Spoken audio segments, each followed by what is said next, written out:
अस्सलाम वालेकुम। तो बस हम लोग सेशन का शुरू करते हैं सेशन, ताकि बाकी मैं ये कि रिकॉर्डिंग ऑन कर लेता हूँ। जो फिर स्टूडेंट्स को चाहिए होगी वो फिर मैं लगा दूंगा अपने यूट्यूब चैनल पे, तो वहाँ से फिर वो लोग चेक कर लेंगे।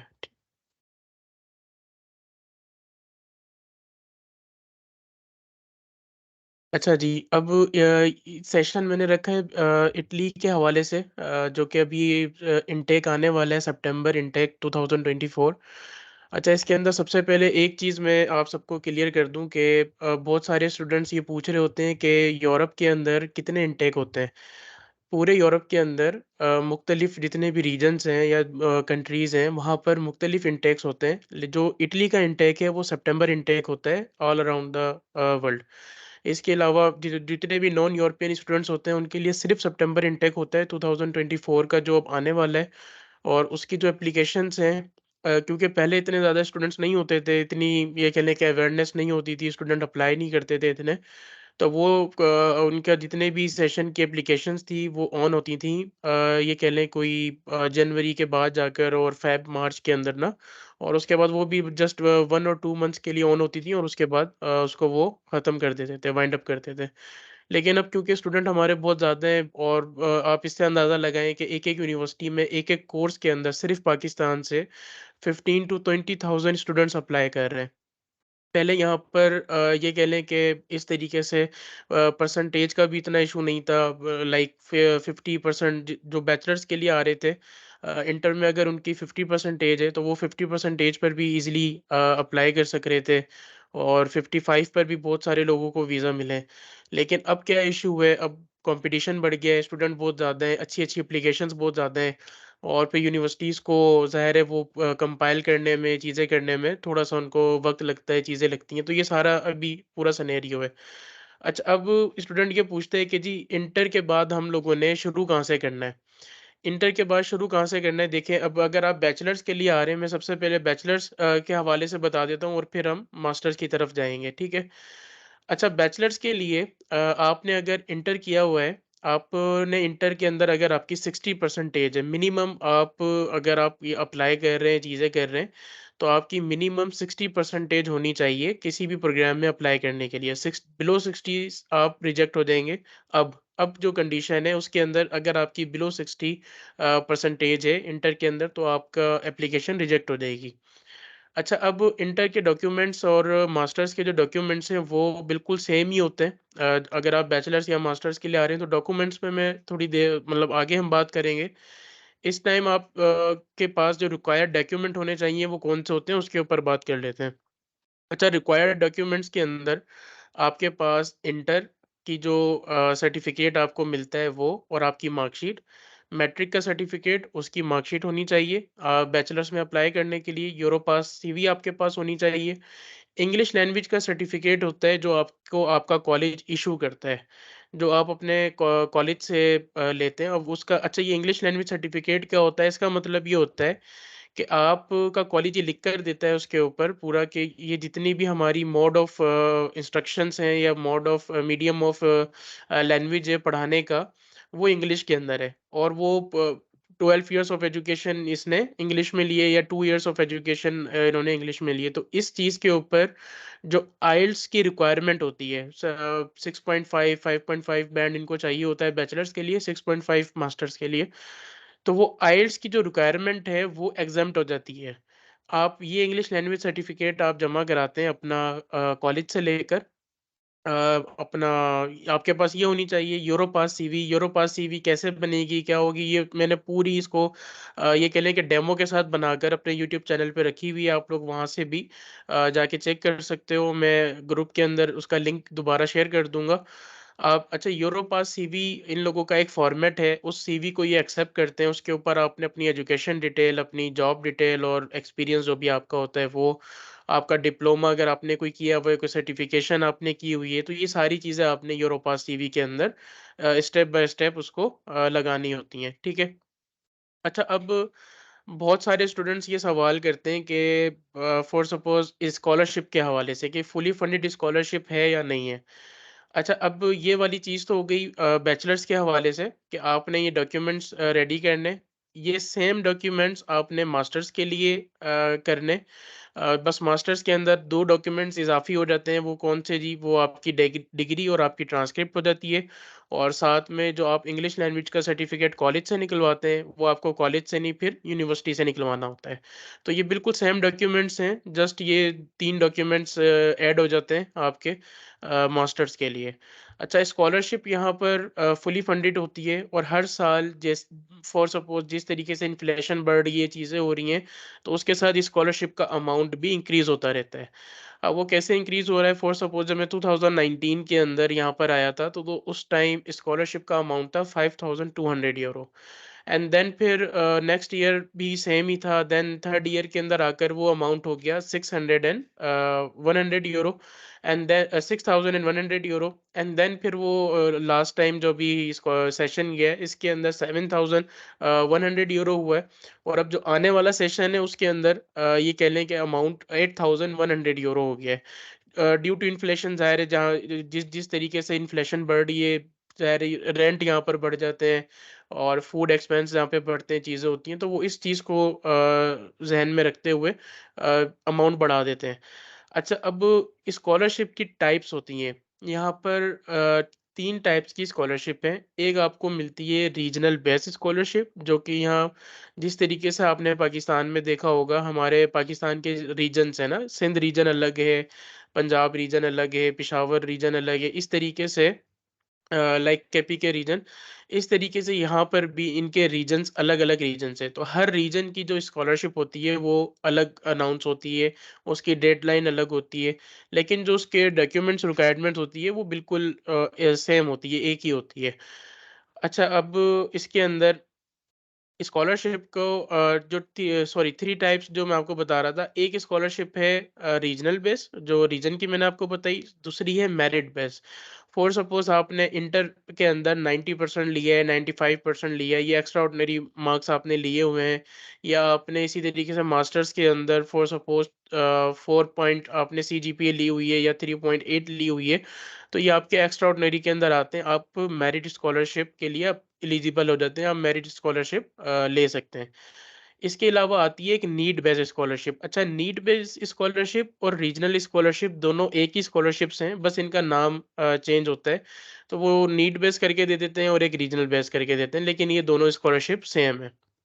अच्छा अब इसके अंदर डिफरेंस क्या है? इसके अंदर डिफरेंस ये है रीजन बेस में और नीड बेस के अंदर आपको पाकिस्तान से एक डॉक्यूमेंट चाहिए होता है एफबीआर का, जिसके अंदर आपने अपने पूरे साल की जो इनकम होती है वो शो करनी होती है और वो आपकी इनकम 8000 यूरो से कम होनी चाहिए थ्रू आउट द ईयर। तो वो आप स्कॉलरशिप के लिए एलिजिबल होते हैं, चाहे वो रीजनल हो या नीड बेस हो। और उसके साथ ही आपको फिर एफआरसी चाहिए होती है, वो तो ज़ाहिर है वो नादरा से मिल जाती है ईज़िली, वो आपने लेकर अटैच करवा कर सारी लेकर आनी होती है और यहाँ पर इनको जमा करानी होती है। जो दूसरी स्कॉलरशिप है मेरिट बेस्ड स्कॉलरशिप, इसके अंदर आप लोगों को ये एडवांटेज होता है कि आपको अपने पाकिस्तान की इनकम नहीं दिखानी होती, लाइक आपको कोई एफबीआर का डॉक्यूमेंट नहीं जमा कराना, चीज़ें नहीं करनी। आपने मेरिट पे स्कॉलरशिप ली है, आपने अपने एजुकेशन डॉक्यूमेंट जमा कराने एंड दैट्स इट और आपको कुछ नहीं करना। तो ये है स्कॉलरशिप की टाइप्स, स्कॉलरशिप का रिक्वायरमेंट डॉक्यूमेंट ये है। अच्छा, अब इसके अंदर जो एक समझने की चीज़ है, जो बहुत सारे स्टूडेंट्स ग्रुप में भी मैसेज करके पूछ रहे होते हैं, पर्सनल भी पूछ रहे होते हैं और मुख्तलिफ ग्रुप्स के अंदर ये डिस्कशन चल रही होती है।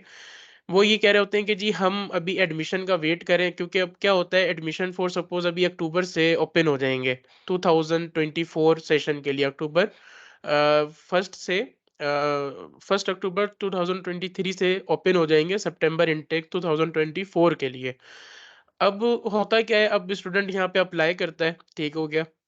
अब उसकी एप्लीकेशन के अंदर मिनिमम जो यूनिवर्सिटी टाइम लेती है, वो लेती है 60 डेज़ का, कि जी 60 डेज़ के अंदर वो आपको रिप्लाई देगी कि आपकी एप्लीकेशन पॉज़िटिव हुई है या आप रिजेक्ट हो गए हो।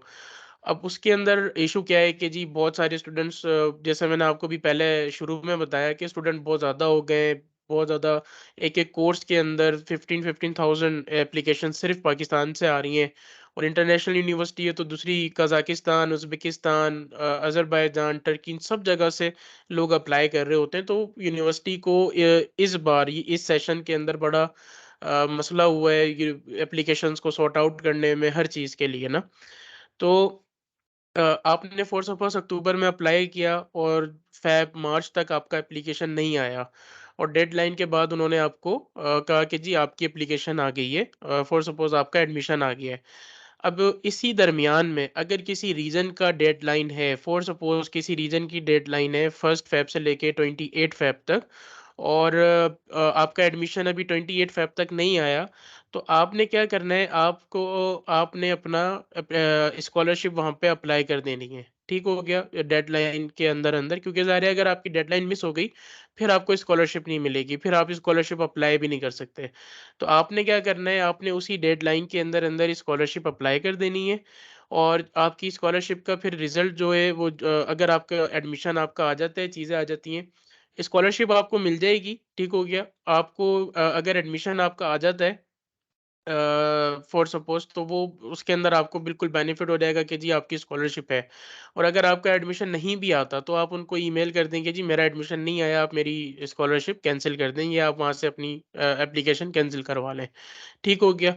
एक ये चीज़ बिल्कुल अब ज़ाहिर है आप सबको क्लियर हो गई होगी कि स्कॉलरशिप वाला मामला अलग है और एडमिशन का मामला अलग है। आपने एडमिशन अप्लाई किया हुआ है, वो बिल्कुल साइड में चलता रहेगा, उसकी आती रहेंगी। अगर इसी दरमियान में कोई डेडलाइन आ जाती है स्कॉलरशिप की, तो आपने स्कॉलरशिप अप्लाई कर देनी है। अच्छा, अब ये तो हो गई स्कॉलरशिप का और इसका एडमिशन्स के हवाले से। एडमिशन के हवाले से बहुत सारे स्टूडेंट्स परेशान हो रहे होते हैं कि जी हमारी एडमिशन आने के बाद यूनिवर्सिटी का पोर्टल होता है। फॉर सपोज़ आपने यूनिवर्सिटी के पोर्टल पे गए, आपने देखा जी वहाँ पर एडमिशन रिक्वायरमेंट क्या-क्या है, आपने वो सारी पढ़ी। आपने उनके एडमिशन पोर्टल पर जाना है, अपने डॉक्यूमेंट्स अपलोड करने हैं और उसके बाद आपने अपलोड करने के बाद जस्ट आपने वेट करना है और कुछ भी नहीं करना। आपने अपने मोटिवेशन लेटर बनाना है, कहीं पर वो पोर्टल पे ही माँग लेते हैं 250 वर्ड्स का, कहीं पर वो कहते हैं कि जी आप हमें पीडीएफ के अंदर डॉक्यूमेंट बना के अटैच कर दें। तो आपने मोटिवेशनल लेटर बना लेना है। अब तो बहुत ईज़ी हो गया है मोटिवेशन लेटर बनाना। चैट जीपीटी के ऊपर आप जाएँ, अपना प्रोग्राम लिखें, अपनी एजुकेशन लिखें एक्स-वाई-ज़ेड और वहाँ से आप अपना मोटिवेशन लेटर बना लें। अच्छा, इस सब के साथ अ, ये वाली चीज़ें तो अच्छा, डॉक्यूमेंट्स के अंदर जो-जो मैंने आपको बताया, जो एक मेन चीज़ मैं हर दफ़ा बता रहा होता हूँ, पासपोर्ट। आपका पासपोर्ट ज़रूर होना चाहिए। अभी बहुत सारे स्टूडेंट्स ने मुझसे राब्ता किया और उन्होंने कहा है कि हमारा एडमिशन हमने अप्लाई करना है। एंड में उन्होंने बताया कि हमारा पासपोर्ट नहीं है। आपका आइडेंटिटी डॉक्यूमेंट होना ज़रूरी है, वो भी पासपोर्ट आपका होना ज़रूरी है। एनआईसी वगैरह के ऊपर अगर आपका एडमिशन आ भी जाए तो जो यूनिवर्सिटी पोर्टल है वो एक्सेप्ट नहीं करती। वहाँ पर आपको अ, अपना पासपोर्ट ही देना होता है। तो आपने और पासपोर्ट भी कम से कम आपका 1 ईयर वैलिड होना चाहिए। 1 ईयर से कम वैलिड वाला भी ओके होता है, लेकिन आपका मिनिमम वो 1 ईयर आपका वैलिड होना चाहिए। अच्छा, पासपोर्ट के साथ आपकी पासपोर्ट साइज़ पिक्चर होनी चाहिए, जो कि व्हाइट बैकग्राउंड के अंदर होगी।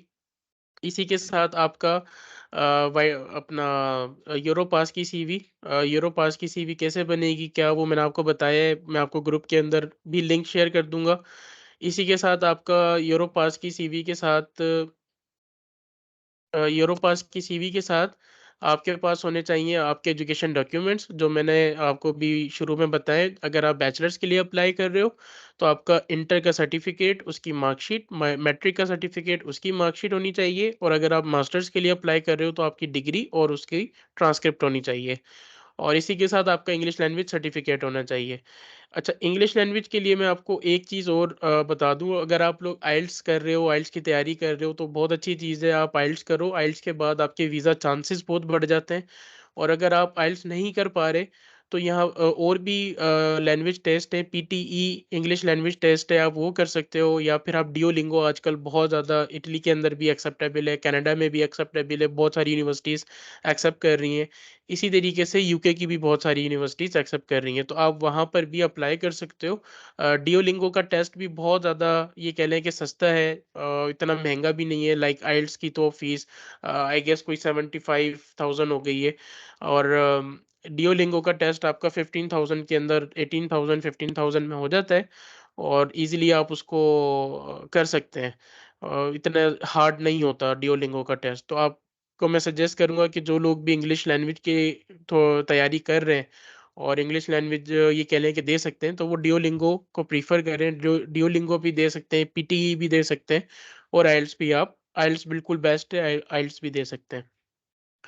इसके अलावा अगर अब ये थी सारी चीज़ें कि कब सेशन इनटेक मैंने आपको बताया कब शुरू होता है, रिक्वायर्ड डॉक्यूमेंट्स क्या होते हैं, स्कॉलरशिप के अंदर क्या डिफरेंस है और स्कॉलरशिप और एडमिशन के दरमियान का क्या मसला है। अच्छा एक सबसे मेन क्वेश्चन जो लोग पूछते हैं गैप का, कि हमने फॉर सपोज़ हमारी स्टडीज़ के अंदर अभी गैप आ गया है कोई 5 इयर्स का, 6 इयर्स का या 10 इयर्स का।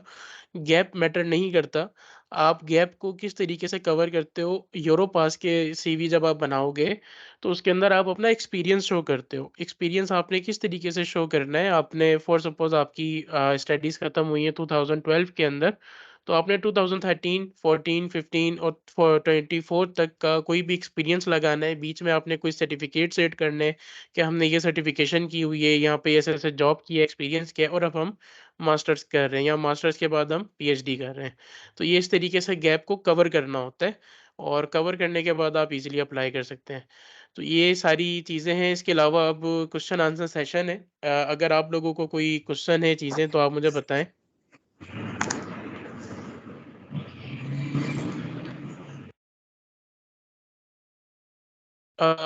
ये एक सऊद सऊद आप अपना माइक करें ऑफ बताएँ? अस्सलाम वालेकुम। वालेकुम अस्सलाम। अच्छा, फैज़ान भाई पता ये करना था, फॉर एग्ज़ाम्पल अगर मेरी लास्ट मैं अप्लाई करूँ मास्टर्स के लिए ना, ठीक है? तो मेरी जो लास्ट क्वालिफ़िकेशन है वो है बैचलर्स, ठीक है? तो उसका 60% काउंट होगा ना, इंटर का 60% तो काउंट नहीं हो रहा होगा, या इंटर में भी नहीं, नहीं, 60%? नहीं, बिल्कुल। वो मास्टर्स का ही काउंट होगा, जो मास्टर्स का अगर आपका 60% है तो उसका मास्टर्स का मतलब मास्टर्स में अगर आपकी 2.5 सीजीपीए है, तो जी, आप जी। ईज़िली अप्लाई कर सकते हैं। इवन 2.4 पे भी अप्लाई हो जाता है और एडमिशन आ जाता है। सही, सही, सही। अच्छा, इसमें इसके साथ-साथ ये थ्रू आउट इटली में जितनी भी यूनिवर्सिटीज़ हैं उसमें सब में एप्लीकेबल होगा ना ये सारी बात जो अभी अभी आप बताई? जी, जी, बिल्कुल। इसके अंदर देखिए कुछ यूनिवर्सिटीज़ ऐसी हैं जिनकी रैंकिंग बहुत ज़्यादा हाई है, like um, university of Milan, university of Sapienza. अब ये वाली जितनी भी यूनिवर्सिटीज़ हैं ना, इसके अंदर आप अब जी किस प्रोग्राम में जा रहे हैं या वो डिपेंड करता है, प्रोग्राम की रिक्वायरमेंट क्या है।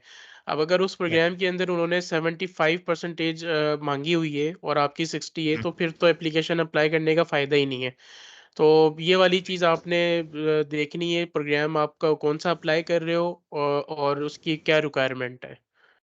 ठीक है, वो तो उसी के एलिजिबिलिटी क्राइटेरिया में लिखा होगा कि इसकी मिनिमम रिक्वायरमेंट क्या है। जी, जी, और बिल्कुल। मेरे ख़्याल से जब हमने एडमिशन वहाँ से अप्लाई कर दिया तो स्कॉलरशिप भी उसी यूनिवर्सिटी की वेबसाइट से अप्लाई होगी ना? स्कॉलरशिप होती है रीजन की वेबसाइट से अप्लाई, अब वो क्या खैर यूनिवर्सिटी की वेबसाइट पे भी वो बता आप स्कॉलरशिप का एक सेक्शन होता है, आपने वहाँ सही। पे जाके चेक करना है, तो आप चेक करोगे वहाँ पे वो दिखा देंगे कि जी ये स्कॉलरशिप आपकी है फॉर सपोज़ और अब वहाँ पर ही आपने चेक करना है कि रीजन की जितनी भी स्कॉलरशिप वो वहाँ पर आपको रीजन की वेबसाइट पे ले जाएगा, वहाँ पे भी जी। सारा प्रोसेस आपने अपना अकाउंट बनाना है और अप्लाई करना है। ठीक है, ठीक है। ठीक है फैज़ान भाई, थैंक यू। अच्छा ये डी ऑनलाइन करके कोई है, अगर आप अपना माइक ऑफ कर लो, म्यूट हाँ, बताएँ? अस्सलाम वालेकुम सर। वालेकुम सलाम। सर मैंने आपका सुना है, मुझे समझ आ गई, लेकिन ना जो इसके अप्लाई की डेट है और इसकी जो भी लास्ट डेट है वो मुझे ज़रा क्लियरली बता दें। अ, अच्छा इसके अंदर देखें जो अप्लाई की डेट होती है ना, अप्लाई की डेट अभी 1 अक्टूबर से शुरू हो जाएगा अप्लाई होना और 1 अक्टूबर 2023 से आप यूनिवर्सिटीज़ के अंदर अप्लाई कर सकते हो। मुख्तलिफ डिफरेंट यूनिवर्सिटीज़ अपने एडमिशन ओपन कर देंगी और आप का जो एडमिशन जो ख़त्म हो जाते हैं, वो हो जाते हैं अप्रैल के महीने में बहुत सारी यूनिवर्सिटीज़ अपने एप्लीकेशन ऑफ कर देती हैं डेडलाइन। उसके बाद भी कुछ रीजन्स हैं जिनकी एप्लीकेशन चल रही होती है जून-जुलाई तक। तो बेस्ट यही है कि आप लोग अपनी एप्लीकेशन मार्च तक फाइनल करके अपनी अप्लाई कर दें। अगर किसी के डॉक्यूमेंट्स नहीं है एक्स, वाई, ज़ेड आप अपनी वो सारे कर दें। अच्छा डॉक्यूमेंट से मुझे एक चीज़ और याद आई कि आप लोगों ने जो डॉक्यूमेंट्स की वेरिफ़िकेशन होती है स्टूडेंट्स पूछ रहे होते हैं कि हम वेरिफिकेशन के बाद एडमिशन अप्लाई करें या उससे पहले कर सकते हैं। तो आप उससे पहले कर सकते हो। जस्ट आपने अपने डॉक्यूमेंट्स को स्कैन करना है और स्कैन कर कर आप अपना पोर्टल पर जाकर अप्लाई कर सकते हो। ठीक हो गया? उसके बाद आप साथ-साथ ये प्रोसेस चलाना है आपने ना वेरिफिकेशन का, जो आपने बोर्ड से वेरीफाई कराना है, एचएससी से कराना है, फिर मोफा करानी है। ये सारा आपने साथ-साथ प्रोसेस को लेके चलना है। और इसी चक्कर में नहीं रहिएगा कि हम पहले अपने डॉक्यूमेंट्स को वेरीफाई करा लें, अटैच करा लें, उसके बाद हम अप्लाई करेंगे। तो वो टाइम आपका भी ज़ाया होगा और वो टाइम निकल जाएगा। इससे बेटर ये है कि आप अप्लाई करो और यही 60 डेज़ के अंदर अपनी डॉक्यूमेंटेशन पूरी करते रहो। इसी 60 डेज़ के अंदर यूनिवर्सिटी आपको बता देगी कि आपकी एप्लीकेशन पॉजिटिवली एवेलुएट हुई है या फिर वो रिजेक्ट हुई है। अच्छा, इसके बाद है माला। सर मैंने एक और माला। क्वेश्चन पूछना है। सर एक और जी, क्वेश्चन जी। मैंने पूछना है। जी, जी, सर पूछे। आर्ट्स में कितने बैंड स्कोर होने चाहिए इंटरमीडिएट बैचलर के स्टूडेंट के लिए? आइल्स के अंदर बैचलर्स स्टूडेंट के लिए 5.5 की रिक्वायरमेंट है और मास्टर्स स्टूडेंट्स के लिए 6.5 की रिक्वायरमेंट है। सर मैंने ना अभी अभी इंटरमीडिएट क्लियर किया है, तो हमने अगर आपने कहा कि 1 साल के लिए पासपोर्ट वैलिड होना चाहिए, तो अगर ना हो तो कोई इश्यू वगैरह तो नहीं होगा? अगर आपका पासपोर्ट वैलिड नहीं है तो वो फिर आपकी एप्लीकेशन को होल्ड पे रख देंगे। वो आपसे फिर कहेंगे कि आप अपना आइडेंटिटी डॉक्यूमेंट हमें पहले वैलिड सेंड करें और फिर लाइक अभी मेरी एक स्टूडेंट थी, उनका अप्लाई हुआ तो उनका डॉक्यूमेंट वैलिड नहीं है। उनका डॉक्यूमेंट 8 मंथ्स वैलिड है। तो यूनिवर्सिटी ने ईमेल करी है कि हमें मज़ीद मतलब ये वैलिड चाहिए कम से कम 18 मंथ्स का। तो हाँ, ये यूनिवर्सिटी पे डिपेंड करता है कि वो कितना वैलिड उसको चाहिए होता है। तो मिनिमम आपके पास जो डॉक्यूमेंट वैलिड होना चाहिए वो 1 साल का होना चाहिए। ठीक। और सर आपके यूट्यूब चैनल का नेम क्या है? मैंने वहाँ पे विजिट करना है। मैं यहाँ पर उसका लिंक शेयर कर देता हूँ चैट में, आप चेक कर लें। नॉलेज स्टेशन नाम है। ठीक। और सर ये जो आपने 3 यूनिवर्सिटीज़ का नाम बताया है, इसके अलावा हम और भी कहीं अप्लाई कर सकते हैं? जी, जी, आप अप्लाई कर सकते हैं। सारी यूनिवर्सिटीज़ में अप्लाई कर सकते हैं। यूनिवर्सली एक पोर्टल है, वो मैं आपके साथ शेयर कर दूँगा। वहाँ पर आप जाकर अपना जितने भी ये कह लें कि कोर्सेज़ हैं, वो भी चेक कर सकते हो कि आपका रेलेवेंट कोर्स कौन-सी यूनिवर्सिटी ऑफ़र कर रही है। यहाँ पर नंबर ऑफ़ यूनिवर्सिटीज़ हैं, नंबर ऑफ़ कोर्सेज़ हैं, आप कहीं पे भी अप्लाई कर सकते हो। Okay, thank you sir. अस्सलाम वालेकुम सर। माजिद। अस्सलाम वालेकुम सर। वालेकुम अस्सलाम। जी, माजिद। अच्छा सर, मैंने आपसे ये क्वेश्चन पूछना था कि यूनिवर्सिटी को हमने फाइंड किस तरह करना है। ये मैंने ग्रुप आपका ना व्हाट्सएप ग्रुप लेट मैंने ज्वाइन किया था, तो मुझे इसका आइडिया नहीं है कि यूनिवर्सिटी किस तरह फाइंड करनी है और स्कॉलरशिप किस तरह फाइंड करनी है वेब पे। और एक अच्छा। एक क्वेश्चन ये हो गया और दूसरा क्वेश्चन ये हो गया कि स्टेटमेंट का को तो कोई इशू नहीं होता, क्योंकि मैंने नेदरलैंड्स की यूनिवर्सिटी में मैंने अप्लाई किया था, तो वहाँ पे स्टेटमेंट का इशू आ रहा था, मतलब कि वहाँ पे एडमिशन हो जाता है तो वो लोग मतलब कि कहते हैं कि भाई 10,000 यूरोज जो उनसे होने आपके अकाउंट में होने चाहिए। तो वो फिर उसका थोड़ा सा इशू हो रहा था, इस वजह से वहाँ पे फिर वो कंटिन्यू नहीं कर पाया। अच्छा, इसके अंदर 2 चीज़ें मैं आपको बता देता हूँ यूनिवर्सिटी सर्च करने की। यूनिवर्सिटी सर्च आपने कैसे करनी है? इटली ने गवर्नमेंट इटली की एक वेबसाइट है, वो मैं आपके साथ शेयर अभी कर देता हूँ इधर चैट के अंदर ही, या फिर मैं अपने व्हाट्सएप ग्रुप के अंदर कर देता हूँ, वहाँ पे आप लोग चेक कर लें। यूनिवर्सली पोर्टल है। एक होता है यूनिवर्सिटी पोर्टल, वो नहीं, एक होता है यूनिवर्सटली। उन्होंने ये स्पेसिफिक नाम से बनाया है यूनिवर्सटली .com के नाम से। आप वहाँ पर जाओगे, वहाँ पर उन्होंने पूरा एक साइट है, जस्ट आपने जाके वहाँ पे चेक करना है। अपना कोर्स लिखना है, यूनिवर्सिटीज़ फ़िल्टर लगाकर अपना कोई भी आप मास्टर्स देख रहे हो, बैचलर्स देख रहे हो, आप फ़िल्टर लगा के चेक करो, जितनी भी यूनिवर्सिटीज़ ऑफ़र कर रही हैं, जिसकी डेडलाइन ओपन है, वो सारी आपको वहाँ पर उसी वक़्त शो कर देगा। एक ये तरीका है, दूसरा तरीका ये है कि मास्टर्स के और बैचलर्स के कुछ पोर्टल्स हैं गूगल पर, आप वहाँ से भी कर सकते हो। तो बेस्ट मैं आपको यही कहूँगा कि वहाँ पर इतनी इन्फॉर्मेशन अपडेटेड नहीं होती। तो बेस्ट यही है कि आप यूनिवर्सिटी का जो पोर्टल मैं भी यहाँ पर इंशाल्लाह कर देता हूँ शेयर, आप वहाँ से जाके चेक कर लो। वहाँ पर आपको सारी यूनिवर्सिटीज़ मिल जाएँगी।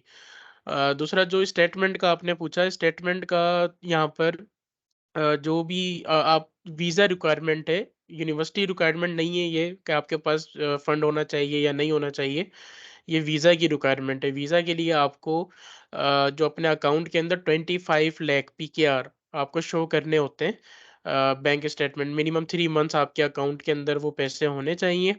आप अपना वीज़ा अप्लाई करोगे, बैंक स्टेटमेंट आपको शो करनी है ये, और उसके बाद फिर आप अपने पैसे निकलवा सकते हो। लाइक जर्मनी के अंदर ये होता है कि आपको अपने पैसे ब्लॉक करवाने पड़ते हैं, ब्लॉक अकाउंट खुलवाना पड़ता है।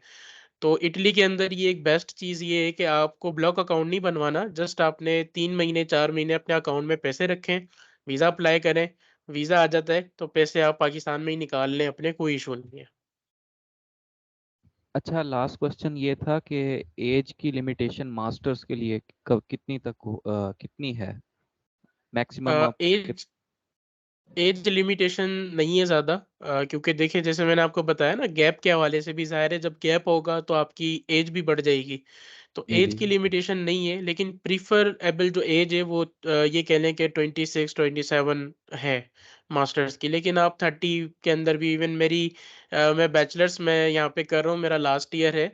तो मेरे साथ ये कह लें कि एक स्टूडेंट है पाकिस्तान का, 32 ईयर्स का है, बैचलर्स कर रहा है, इंटर बेस पे आया है। तो एज लिमिटेशन नहीं है, बस वो आप अपना यूरोपास सीवी और डॉक्यूमेंट्स आपके जितने स्ट्रॉन्ग होंगे आपको एडमिशन मिल जाएगा। Thank you. अ, अली हसन।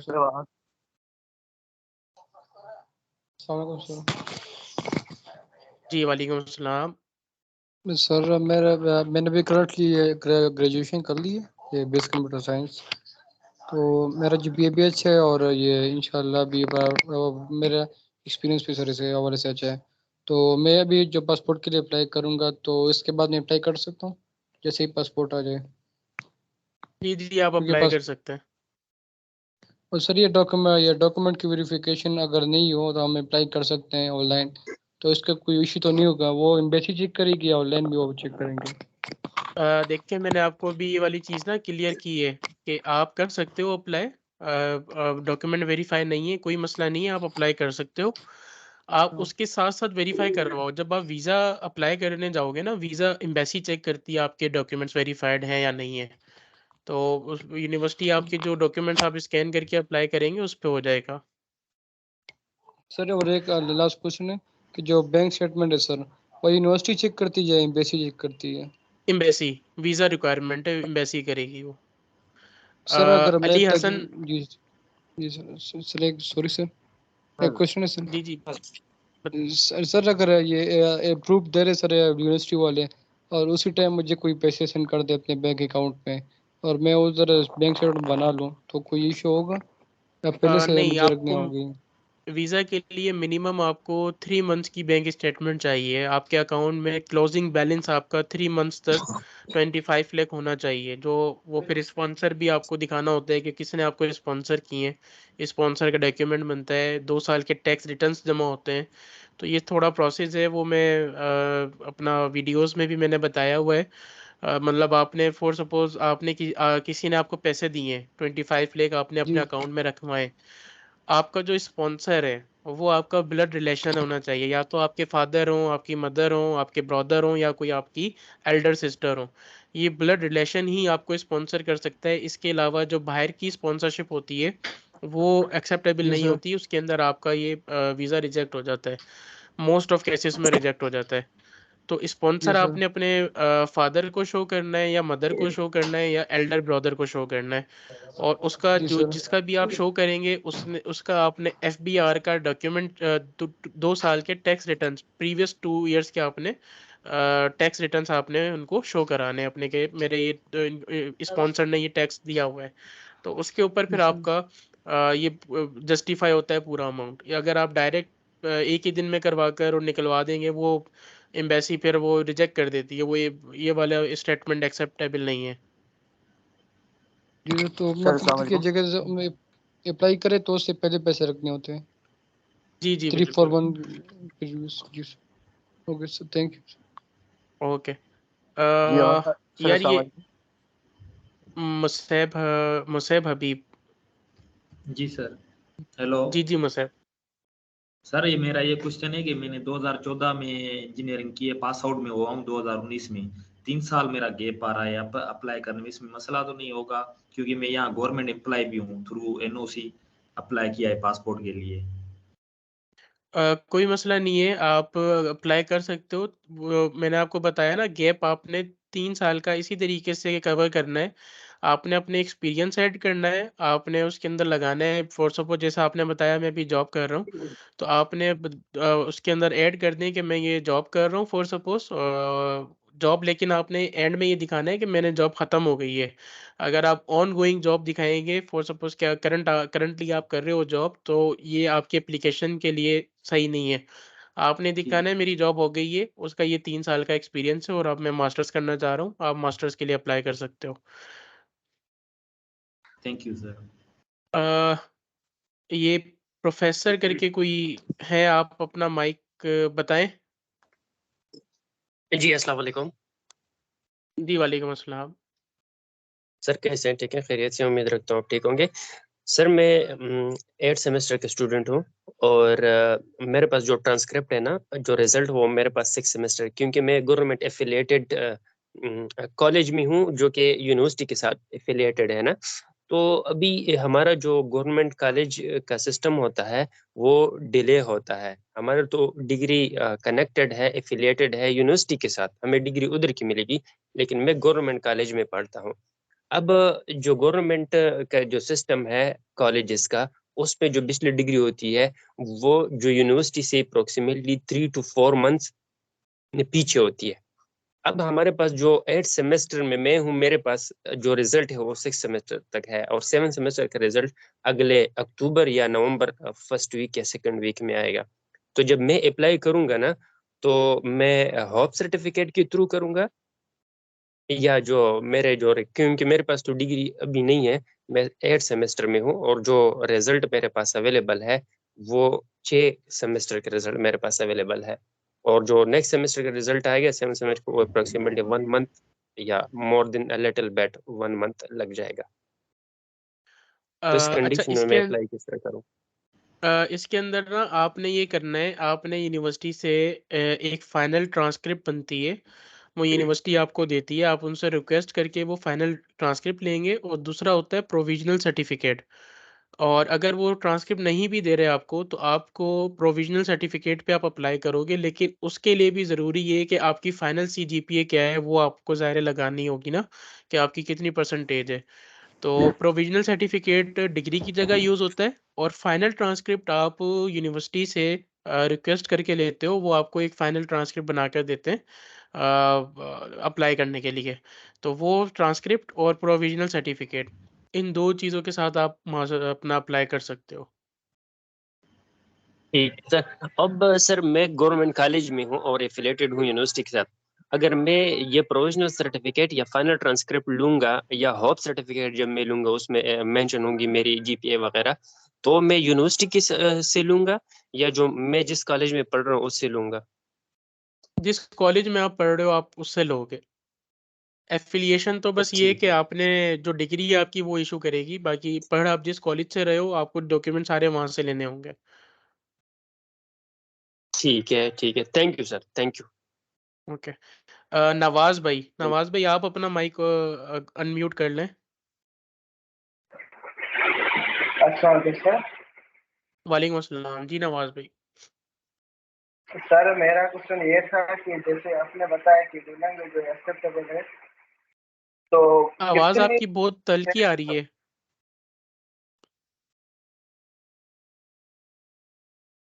हेलो जी, अब बोलें। सर, मेरा क्वेश्चन ये था कि जैसे आपने कहा कि डुओलिंगो भी एक्सेप्टेबल है इटली के लिए, तो जैसे टॉप रैंकिंग जो यूनिवर्सिटीज है, यूनिवर्सिटी ऑफ सपेंजा और मिलान जो है, वो एक्सेप्ट करती है डुओलिंगो को? जी, जी। डुओलिंगो को एक्सेप्ट करती हैं, सब यूनिवर्सिटीज़ एक्सेप्ट करती हैं। अच्छा, अगर डुओलिंगो भी ना करें और सिर्फ इंग्लिश प्रोफिशिएंसी सर्टिफिकेट हो तो चल जाता है वो भी? हाँ, अगर आपका लैंग्वेज सर्टिफ़िकेट भी है, तो वो चल जाता है, लेकिन देखें उस पे भी अगर आप किसी यूनिवर्सिटी ने किसी स्पेसिफ़िक प्रोग्राम पे अगर ये रिक्वायरमेंट है कि वहाँ पर उनको आइल्स चाहिए, तो वहाँ नहीं चलेगा। बाकी यहाँ पर most of universities English language certificate accept कर लेती हैं। ठीक है सर। सर और एक लास्ट था क्वेश्चन, जो चीमिया होता है वो क्या होता है? वो भी अभी बनवाना है? सीमिया सर्टिफिकेट ये होता है कि आपने ना एम्बेसी को जिस तरीके से आप अपने सारा बोर्ड से वेरीफाई करवाते हो, एचएससी से वेरीफाई कराते हो, उसके बाद इटली के लिए आपको बनवानी होती है डीओवी, डिक्लेरेशन ऑफ वैल्यू। अब उसका मतलब क्या होता है, जो इटालियन एजुकेशन सिस्टम है ना, उसके मुताबिक आपकी मास्टर्स है या नहीं है। फॉर सपोज यहाँ पे बैचलर्स 3.5 ईयर्स का है और मास्टर्स 1.5 ईयर्स का है। तो हम पाकिस्तान में 4 इयर्स का बैचलर्स करते हैं और 2 इयर्स का मास्टर्स करते हैं। तो जब आप यहाँ पर अपनी ये डॉक्यूमेंट अटैच करवा लेते हो, तो डिक्लेरेशन ऑफ वैल्यू ये होती है, ये लोग अपने एजुकेशन सिस्टम के मुताबिक उसकी इक्विवेलेंसी निकालते हैं कि आपका बैचलर्स हुआ है या नहीं हुआ। जैसे अपने पाकिस्तान में बहुत सारे स्टूडेंट्स ने बीकॉम या बीएससी किया होता है 2 इयर्स का, वो यहाँ पे बैचलर्स काउंट नहीं होता। तो इस वजह से ये लोग एजुकेशन सिस्टम इनका जो है उसके मुताबिक इक्विवेलेंसी निकालते हैं। वो निकालने के लिए आपने अपने डॉक्यूमेंट्स की ट्रांसलेशन करानी होती है। वो एम्बेसी आपको या कॉन्सुलेट 4 से 5 बंदे होते हैं उनके अथोराइज्ड, वो आप उनसे अपनी ट्रांसलेशन करवाते हो डॉक्यूमेंट्स की, और फिर एम्बेसी में या फिर कॉन्सुलेट के अंदर डॉक्यूमेंट्स अप्लाई करते हो फॉर सपोज इसके डीओवी के लिए, डिक्लेरेशन ऑफ वैल्यू के लिए। अब उसके अंदर ये हुआ था लास्ट 2 इयर्स पहले कि बहुत सारे स्टूडेंट्स थे डीओवी, अब इससे अंदाज़ा लगाएं कि फैब के अंदर जाके डीओवी आई थी। सितंबर इनटेक था और फैब के अंदर जाके वीज़ा और डीओवी आ रही थी। तो इस चीज़ को ओवरकम करने के लिए इटालियन गवर्नमेंट ने ये सीमिया पोर्टल इंट्रोड्यूस करवाया है। सीमिया पोर्टल के अंदर ये होता है, आपकी जो डॉक्यूमेंट्स की अटेस्टेशन है बोर्ड से और एचएससी वगैरह से, आपने वो अपनी स्कैन कर वहाँ पर अपना पोर्टल बनाना है, अपने डॉक्यूमेंट्स को टेस्ट करना है, और वो वहाँ पर चेक कर अपने मुताबिक आपको एक सर्टिफिकेट इशू कर देंगे ऑनलाइन, वो आप जाके जमा करा दें। उसकी एक फ़ीस है 155 यूरो। तो ये डीओवी का अल्टरनेटिव है। दोनों सेम चीज़ें, ये डीओवी का अल्टरनेटिव है, ये आप बाद में करवा लें। लेकिन अब क्योंकि स्टूडेंट ज़्यादा हैं तो मैं आपको यही ज़ाहिर है प्रीफ़र करूँगा कि ये करवा के रख लें। अभी तो ख़ैर सीमिया पोर्टल बंद हुआ है मेंटेनेंस की वजह से, तो वो को अपकमिंग मंथ्स के अंदर उसको रीओपन करेंगे। तो जितना जल्दी हो वो बनवा के रखें डॉक्यूमेंट्स, तो ज़ाहिर है जितने रेडी होंगे उतने आसानी से होंगे। अच्छा, सीमिया सर्टिफिकेट जब तक आपकी वेरिफिकेशन आपके रेलिवेंट बोर्ड और आपकी एचएससी से नहीं होगी, आप सीमिया सर्टिफिकेट अप्लाई ना करें, क्योंकि वो फिर टाइम वेस्ट होगा। आप अप्लाई कर दोगे उनको, क्योंकि मोफा का क्यूआर कोड भी चाहिए होता है जहाँ से वो, एचएससी के कोड चाहिए होते हैं जहाँ से वो वेरीफाई करते हैं। तो पहले ही अपनी डॉक्यूमेंट्स की वेरिफिकेशन कंप्लीट करें और उसके बाद सीमिया सर्टिफिकेट अप्लाई करें। Okay sir. अच्छा, अली हसन। अस्सलाम वालेकुम जी वालेकुम अस्सलाम। सर, मेरा सवाल था कि बैचलर के लिए जो आर्ट्स ज़रूरी है? बैचलर्स के लिए डिपेंड करता है कि आप कौन सी फील्ड में अप्लाई कर रहे हो। यूनिवर्सिटी की अगर रिक्वायरमेंट आइल्स की है तो नीड हो गई, और अगर नहीं है तो फिर आप इंग्लिश लैंग्वेज सर्टिफिकेट सिंपल जमा करा सकते हो। ठीक है, ये यूनिवर्सिटी पे डिपेंड करता है? ये यूनिवर्सिटी पे डिपेंड करता है। तो अगर यूनिवर्सिटी एडमिशन दे दे तो फिर एम्बेसी का तो नहीं इशू? अगर यूनिवर्सिटी एडमिशन आपको दे देती है तो आप एम्बेसी को जस्ट जस्टिफाई करना होता है कि जी वहाँ पर आइल्स नहीं चाहिए। वो यूनिवर्सिटी की जो रिक्वायरमेंट रहती है प्रोग्राम की, आप वो निकाल कर एम्बेसी को जमा करा देते हो, तो उसके अंदर कोई इशू नहीं होता। लेकिन एम्बेसी के जो मामलात हैं, वो देखें, एम्बेसी कहीं पे भी जिस स्टूडेंट को तंग करना चाहती है वो फिर उसको कर देती है। वो आइल्स मांग लेगी या कुछ भी XYZ चीज़ हो सकती है, एक्सेप्शनल है, हो सकती है। लेकिन आप अगर जस्टिफाई कर सकते हो तो आप जस्टिफाई कर देते हो कि यूनिवर्सिटी को आइल्स नहीं चाहिए और मेरा एडमिशन भी है और XYZ सारी चीज़ें तो उसके अंदर हो जाती हैं। लेकिन इस्लामाबाद एम्बेसी में मोस्ट ऑफ केसेस के अंदर वो आइल्स मांग रहे हैं। ठीक है, इकरा थैंक यू। निज़ामी। अस्सलाम वालेकुम। वालेकुम अस्सलाम। सर, मेरे आपसे कुछ क्वेश्चंस थे। लाइक आपने कहा है कि मैट्रिक और इंटर की हमें जो हमारे सर्टिफिकेट होते हैं सनद, और जो रिजल्ट कार्ड होते हैं वो दोनों हमने टेस्ट करवाने हैं। तो क्या ये दोनों लाजमी है या हम जो सर्टिफिकेट होता है उसकी सनद होती है सिर्फ उसी पे काम चला सकते हैं? नहीं, आपने ये दोनों अटैच करवाना ज़रूरी होती है। जो मार्कशीट, अब जैसे पंजाब बोर्ड के जो लोग होते हैं उनकी तो एक ही पर होती है, सर्टिफिकेट भी और मार्कशीट भी। तो अगर आप वो एक ही करवा लें तो वो भी वेल इनफ है। लेकिन जैसे हमारा सिंध बोर्ड है, केपीके बोर्ड है, इन लोगों का मार्कशीट अलग होती है और सर्टिफिकेट अलग होता है, तो ये दोनों करवाना ज़रूरी है। और अगर पंजाब बोर्ड में भी आपको मार्कशीट अलग मिल रही है तो आपने वो मार्कशीट भी करवानी है और सर्टिफिकेट भी कराना है। ये दोनों करवाना लाजमी है। जी ठीक है। और सर जो हमारे डॉक्यूमेंट्स हैं मैट्रिक, इंटर के और ट्रांसक्रिप्ट और बैचलर्स जो डिग्री होती है उनको एचआरडी और अपोस्टाइल का भी पता चला था कि उसका ये भी करवाना होता है, तो ये क्या चीज़ है? सॉरी, दोबारा बताइएगा, आपकी आवाज़ कट गई है। हमारे जो डॉक्यूमेंट्स हैं मैट्रिक, इंटरमीडिएट और ट्रांसक्रिप्ट और बैचलर्स डिग्री जो होती है उसका हमने एचआरडी और अपोस्टाइल करवाना होता है इन डॉक्यूमेंट्स। ये क्या चीज़ है? नहीं नहीं, आपने जस्ट उसको अपने रेलिवेंट बोर्ड से आपने उसको जस्ट अपने रेलिवेंट बोर्ड से वेरीफाई करानी होती है और इसके अलावा कुछ भी नहीं करवाना होता। बस वो रेलिवेंट बोर्ड से ही आपको करवानी होती है।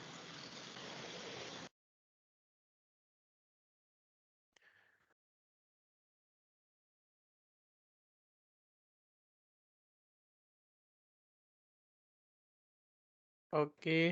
Sir Aqib, engineer Aqib. ये अस्सलाम वालेकुम सर, आवाज आ रही है? जी जी, आ रही है। Hello, I am Jamila engineer Aqib. Aqib भाई, आपकी आवाज़ नहीं आ रही सही। जी फैजान भाई, मेरी आवाज आ रही है? जी जी, अब आ रही है। अच्छा, आकिब जमील, आप बात कर ले सर से। जी आप कर लें भाई। Okay, thank you. अस्सलाम वालेकुम फैजान भाई। वालेकुम अस्सलाम। अच्छा फैजान भाई, कुछ क्वेश्चन है जो मैंने नोट किए हुए, मैं आपसे जल्दी पूछूंगा कि मेरा जो बैचलर मैंने कंप्लीट किया 2022 में नवंबर में, और जी जी। 3.64 CGPA है, तो क्या कह रहे हैं कि कम से कम कितनी यूनिवर्सिटी में अप्लाई कर लूँ? आप टारगेट रखें अपना। देखिए, आपने पहले किस प्रोग्राम में अप्लाई करना है, उस प्रोग्राम को आप देखें कि कौन कितनी यूनिवर्सिटीज़ वो प्रोग्राम ऑफ़र कर रही हैं, या उस प्रोग्राम से रेलेवेंट कितना आपको ऑफ़र कर रही है, कौन कौन सी यूनिवर्सिटी कर रही है। आपने वो यूनिवर्सिटीज़ की लिस्ट बनानी है और मिनिमम मैं आपको सजेस्ट करूँगा कि आप 10 यूनिवर्सिटीज़ के अंदर अप्लाई करो। मेरी एक स्टूडेंट थी, उन्होंने बताया था उन्होंने कोई 50 यूनिवर्सिटीज़ के अंदर अप्लाई किया था, जिसके अंदर उनको ऑलमोस्ट तकरीबन सब जगह से रिजेक्शन हुई थी और सिर्फ़ एक यूनिवर्सिटी से उनको एडमिशन आया था। तो ये हर किसी की डेडिकेशन के ऊपर है, तो आप 10 यूनिवर्सिटीज़ अपने टारगेट में रखो, 10 में से इंशाल्लाह 1-2 में कहीं न कहीं एडमिशन आ जाएगा, क्योंकि आपकी सीजीपीए अच्छी है। इंशाल्लाह। और दूसरा ये क्वेश्चन है कि प्री इनरोलमेंट जो है वो एडमिशन के बाद कब से स्टार्ट हो जाती है? प्री एनरोलमेंट तो जैसे आपका जैसे ही एडमिशन आता है, आप उसके बाद अप्लाई कर देते हो। प्री एनरोलमेंट न्यू सेशन की जनवरी से या दिसंबर से ओपन हो जाती है। इन 2 महीनों के अंदर वो ओपन कर देते हैं। सही। अच्छा, तीसरा क्वेश्चन ये है कि टोटल रीजन्स कितने फैजान भाई इटली में, और हर एक रीजन्स की जो है वो सेम डेट होती है अप्लाई करने की, ओपन होती है जब एप्लीकेशन, या डिफरेंट होती है? यारा, टोटल रीजन्स तो मुझे इस तरीके से नहीं पता होंगे, लेकिन जो मुझे रीजन्स पता है वो कोई 6 से 8 रीजन्स हैं, जिनके अंदर हम मुख्तलिफ यूनिवर्सिटीज़ हैं और अप्लाई होती है। इसके अलावा भी रीजन्स हैं यहाँ पर, लेकिन जो मुझे मेरे इल्म में जहाँ तक मैंने सर्च किया हुआ है, रिसर्च की हुई है, वो 6 से 8 रीजन्स हैं और उनके अंदर ये मुख्तलिफ यूनिवर्सिटीज़ हैं, अच्छी खासी हैं। ये जो स्कॉलरशिप कब से ऑफर हो जाती है, किस मंथ से? स्कॉलरशिप पोर्टल यूजुअली जो ओपन होना शुरू होते हैं वो मार्च से होते हैं। मार्च से ओपन हो जाती है हर रीजन की। मार्च से होती है। कुछ रीजन की सितंबर में होती है, जैसे कंपानिया रीजन है, इसकी सितंबर में होती है। लाजियो रीजन की जून जुलाई के अंदर ओपन हो जाती है। और इसी तरीके से मुख्तलिफ रीजन से मार्च से आप चेक करना शुरू कर दिया करें, मार्च से मोस्ट ऑफ रीजन्स ओपन हो जाते हैं। तो एक और क्वेश्चन है कि हम क्या नीड बेस या जो रीजनल है इस तीनों में अप्लाई कर सकते हो, मेरिट में भी तीनों में एक टाइम में, या किसी एक में अप्लाई करना होता है? बस आप रीजन में ही अप्लाई करते हो, रीजन वाली ही नीड बेस होती है। और जो बाकी दूसरी आपका मेरिट है वो ऑलरेडी अप्लाई यूनिवर्सिटी में ही हो जाती है। और कुछ यूनिवर्सिटीज़ स्पेशली उसकी अलग कॉल देती हैं 100 स्टूडेंट्स के लिए या 60 स्टूडेंट्स के लिए। तो वो आप यूनिवर्सिटी की वेबसाइट पे चेक करोगे अगर, तो वो मेरिट आपका मेरिट है और मेरिट रिक्वायरमेंट आप उस पे चेक कर लो। अगर आपका मेरिट बन रहा है तो आप यूनिवर्सिटी पर अप्लाई कर दो, वरना मोस्ट ऑफ यूनिवर्सिटीज़ ने ये कहा हुआ होता है कि आप अप्लाई करें एप्लीकेशन। अगर आपका क्राइटेरिया मीट करेगा तो हम खुद आपको मेरिट स्कॉलरशिप अवार्ड कर देंगे। जी सैयद अदनान भाई। अस्सलाम वालेकुम। जी वालेकुम अस्सलाम। जी फैजान भाई कैसे हैं, ठीक हैं आप? जी अल्हम्दुलिल्लाह। अच्छा जी फैजान भाई, कुछ क्यूरीज थे, मैंने आपको जो है ईमेल भी की थी, अपनी रिज्यूमे मैंने आपको भेजी थी कि ज़रा उसको रिव्यू कर ले, शायद आप थोड़ा स्केड्यूल बिजी था आपका। तो मुझे 2-4 सवाल हैं वो ज़रा पूछने थे प्लीज़, तो वो मुझे प्लीज़ ज़रा बता दीजिएगा। तो पहला ये था मेरा कि मैं मास्टर्स करना चाहता था इटली से। तो थोड़ा मेरा बजट वगैरह, पहले मैं ऑस्ट्रेलिया में इंटरेस्टेड था बट वो थोड़ा सा आइल्स का मेरा इशू है कि करना चाहता हूँ, मैं कोशिश करूँगा हो जाए। क्या ऐसा पॉसिबल है कि इटली मेरे मास्टर्स के लिए जा सकूँ और मैं आइल्स ना देना पड़े मुझे, ऐसा कुछ हो सकता है या फिर मैंडेटरी है जैसे अदर कंट्रीज़ में यूरोप में? आप कराची आप कराची से हैं? जी। जी, मैं कराची हाँ, से हूँ। कराची के लिए कराची कॉन्सुलेट में ना आप अभी विदाउट आइल्स अप्लाई कर सकते हो। और विदाउट आइल्स आपका एडमिशन भी आ जाएगा। यहाँ पे इटली के अंदर बहुत सारी यूनिवर्सिटीज़ हैं। और इटली को ना अगर देखें आप लोग एज अ गेटवे भी यूज़ करें ना, कि आप यहाँ पर आएँ अपनी स्टडीज़ करें, बिल्कुल फ्री ऑफ कॉस्ट स्टडीज़ हैं और सारी चीज़ें। आप यहाँ पर आओ, स्टडीज़ करो। यहाँ सर आप ऑस्ट्रेलिया चले जाओ, कनाडा चले जाओ। हमारे बहुत सारे स्टूडेंट्स हैं जो यहाँ पर आने के बाद अभी कनाडा चले गए, यूएस शिफ्ट हो गए। तो आप यहाँ से इजीली शिफ्ट भी हो सकते हो यहाँ से, क्योंकि देखें हमारी एक बस बैड लक ही कह लो, चीज़ें कह लो कि पाकिस्तान के अंदर जो एक पूरा भी सिनेरियो, इकोनॉमिकल सिनेरियो कह लें, बाकी चीज़ें जितनी भी मसले मसाइल हैं, बिल्कुल। तो हमें वीज़ा के अंदर थोड़ा मसला होता है पाकिस्तान से। पाकिस्तान से बाहर आप किसी भी कंट्री में आ जाते हो तो आपको वहाँ पर वीज़ा ईज़िली आपको मिल जाता है। तो ये वाली चीज़ें हैं, आप अप्लाई कर सकते हो विदाउट आइल्स ईज़िली। ठीक है। अच्छा फैज़ान भाई, मुझे ये बताएँ कि मेरा जो बीबी ऑनर्स है ना, मेरा 16 एजुकेशन मेरी कंप्लीट हो गई है, तो मेरा रिज़ल्ट जो है वो आया 3.46 सीजीपीए। तो मुझे ये बताएँ, ये तो मेरा ठीक है, लेकिन पास्ट अगर आप जाते हैं, मेरा मैट्रिक देखें तो उसमें 56% है। इंटरमीडिएट मेरा हुआ था 2009 में। तो इंटर का 2009 से लेकर और अभी तक 2010 साल का गैप आ रहा है, जो कि कवर्ड है। एक्सपीरियंस लेटर है एक मल्टीनेशनल कंपनी कारफोर के नाम से, उसका एक्सपीरियंस तो है, लेकिन इसका कोई ग्रेड का इम्पैक्ट तो नहीं पड़ेगा कि ये बंदा जो है इसकी 46% थी इंटरमीडिएट में और एकदम ही है अब इतना अच्छा मतलब पढ़ने लगा और उसका ये परसेंटेज आ गई, तो ये तो किसी में इम्पैक्ट नहीं पड़ता ना, क्योंकि जो मैंने स्टडी की है ना वो मेरी रेलेवेंट है जॉब से। तो मुझे काफ़ी नॉलेज थी, तो मैंने अच्छे थेसिस लिखे, अच्छे मैंने सारी पेपर्स एग्जाम्स वगैरह अच्छे दिए। तो इसका मुझे ज़रा बताइएगा कि इम्पैक्ट तो नहीं पड़ता आपके मैट्रिक में आपकी ये परसेंटेज थी, इंटर में आपकी इतनी ख़राब थी, 46 इज़ लोएस्ट परसेंटेज, आपको पता है। तो ये मुझे ज़रा बिल्कुल। बताइएगा प्लीज़। नहीं, परसेंटेज का देखें कोई इशू नहीं होता। परसेंटेज आपकी अगर फॉर सपोज इंटर में जो भी है, आपकी जो लास्ट डिग्री की परसेंटेज है ना, वो काउंटेबल होती है। और दूसरा सबसे बेहतर चीज़ ये होती है, एक मैं आपको एक और चीज़ आप सबको बता देता हूँ कि ये जो गैप कवर कर रहे होते हैं ना आप, एक्सपीरियंस से, जॉब से, वो बिल्कुल कवरेबल होता है, जस्टिफाएबल होता है। इसी के साथ अगर आप कुछ जैसे कोर्स एरा अपनी एक वेबसाइट है, वहाँ पर फ्री ऑनलाइन कोर्सेज़ हैं। आप वहाँ से कोई ठीक है। ऑनलाइन कोर्स कर आप अपना वो कोर्स ऐड कर दें, कोई सर्टिफिकेशंस ऐड कर दें अपनी कि जी मैंने ये सर्टिफिकेट किया हुआ है, XYZ कोई भी सर्टिफिकेशंस हो आप एक्सपीरियंस के लिए वो भी लगाएं। तो ये बहुत ज़्यादा यहाँ ठीक है। पर ये कह लें कि उसको ये कह लें कि हाईली अप्रिशिएटेबल होता है, और ये उसको रिकमेंड भी करते हैं ये लोग कि यार ये इस बंदे ने ज़रा इस पूरे पीरियड के अंदर अपने आप को खाली नहीं छोड़ा, सर्टिफिकेट्स किए, ठीक चीज़ें है। की हैं, एक्सपीरियंस है इसके पास, तो वो प्रीफर करते हैं फिर हम्म, उस बंदे को। ठीक है, थैंक यू। अच्छा फैज़ान भाई, एक चीज़ और ये मुझे पूछनी है कि हम अगर लेट्स सपोज़ मैं एडमिशन लेता हूँ और इटली में हो जाता है, हेल्प करते हैं, सारी चीज़ें बताते हैं, एडमिशन मेरा हो भी जाता है, तो उसके बाद क्या मैं फैमिली को मिनिमम कितने टाइम बाद अपने पास बुला सकता हूँ?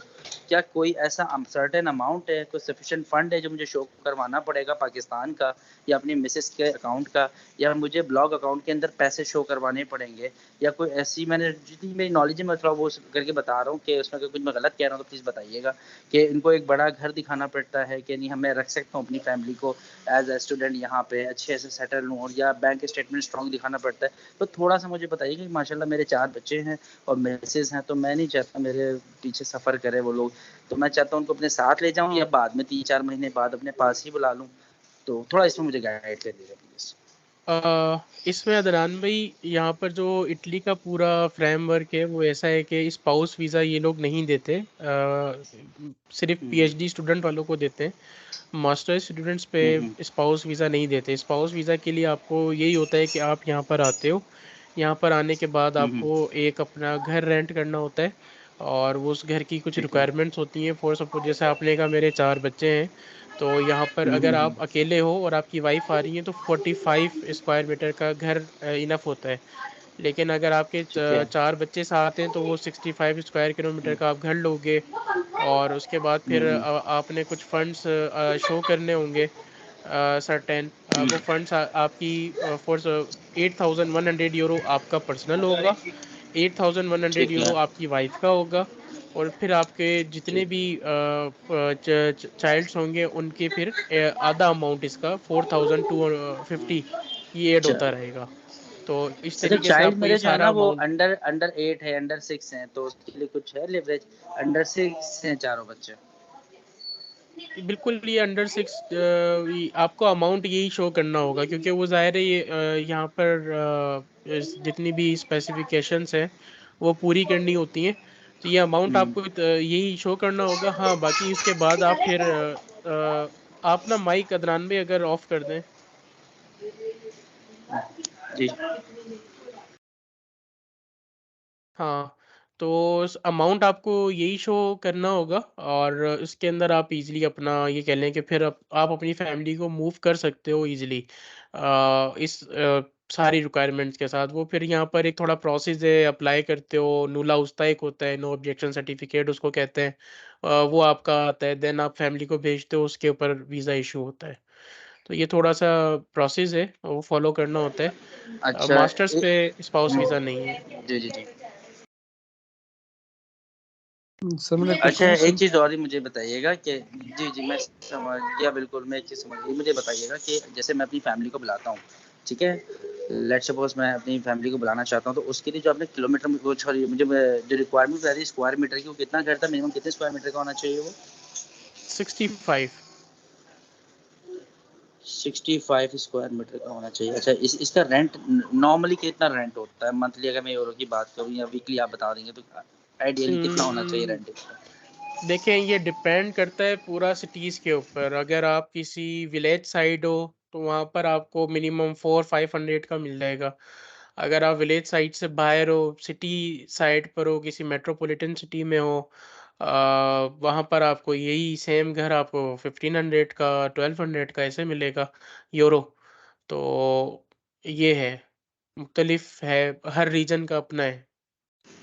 ठीक, समझ गया, मैं समझ गया। अच्छा, नॉर्मली अगर मैं बात करूँ, कोई अगर मैं वहाँ पे एज अ स्टूडेंट भी जॉब करता हूँ, तो वहाँ मैं मिनिमम कितना अर्न कर लूँगा? क्या वहाँ पे बहुत ज़्यादा सख्ती है जैसे अमेरिका में, या बड़ा लेवरेज है जैसे ऑस्ट्रेलिया में है, कि वहाँ पे स्टूडेंट को ना डिस्टर्ब नहीं करते, ठीक है करता है करने देते हैं, बस उनको फीस से कंसर्न होता है, तो यहाँ तो फीस है नहीं, तो यहाँ पे ऐसा तो नहीं है कि इस चीज़ पे बहुत सैडिस्टिक हैं, या कि नहीं जी आप इतनी जॉब करेंगे बस इतना ही अलाउड है, तो मैं क्या ऐसा हो सकता है कोई ऐसी हिस्ट्री रही है कि कोई फैमिली के साथ स्टूडेंट बुला ले कोई फैमिली को और वो नॉर्मली रह सके? मतलब जॉब करूँगा मैं जितना हो सका, तो मुझे वो अलाउ करेंगे?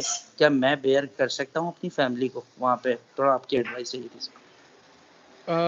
इसके अंदर अदनान भी देखें, 2 चीज़ें हैं। इटली के अंदर जो सबसे पहला स्टूडेंट को मसला होता है वो होता है लैंग्वेज बैरियर का।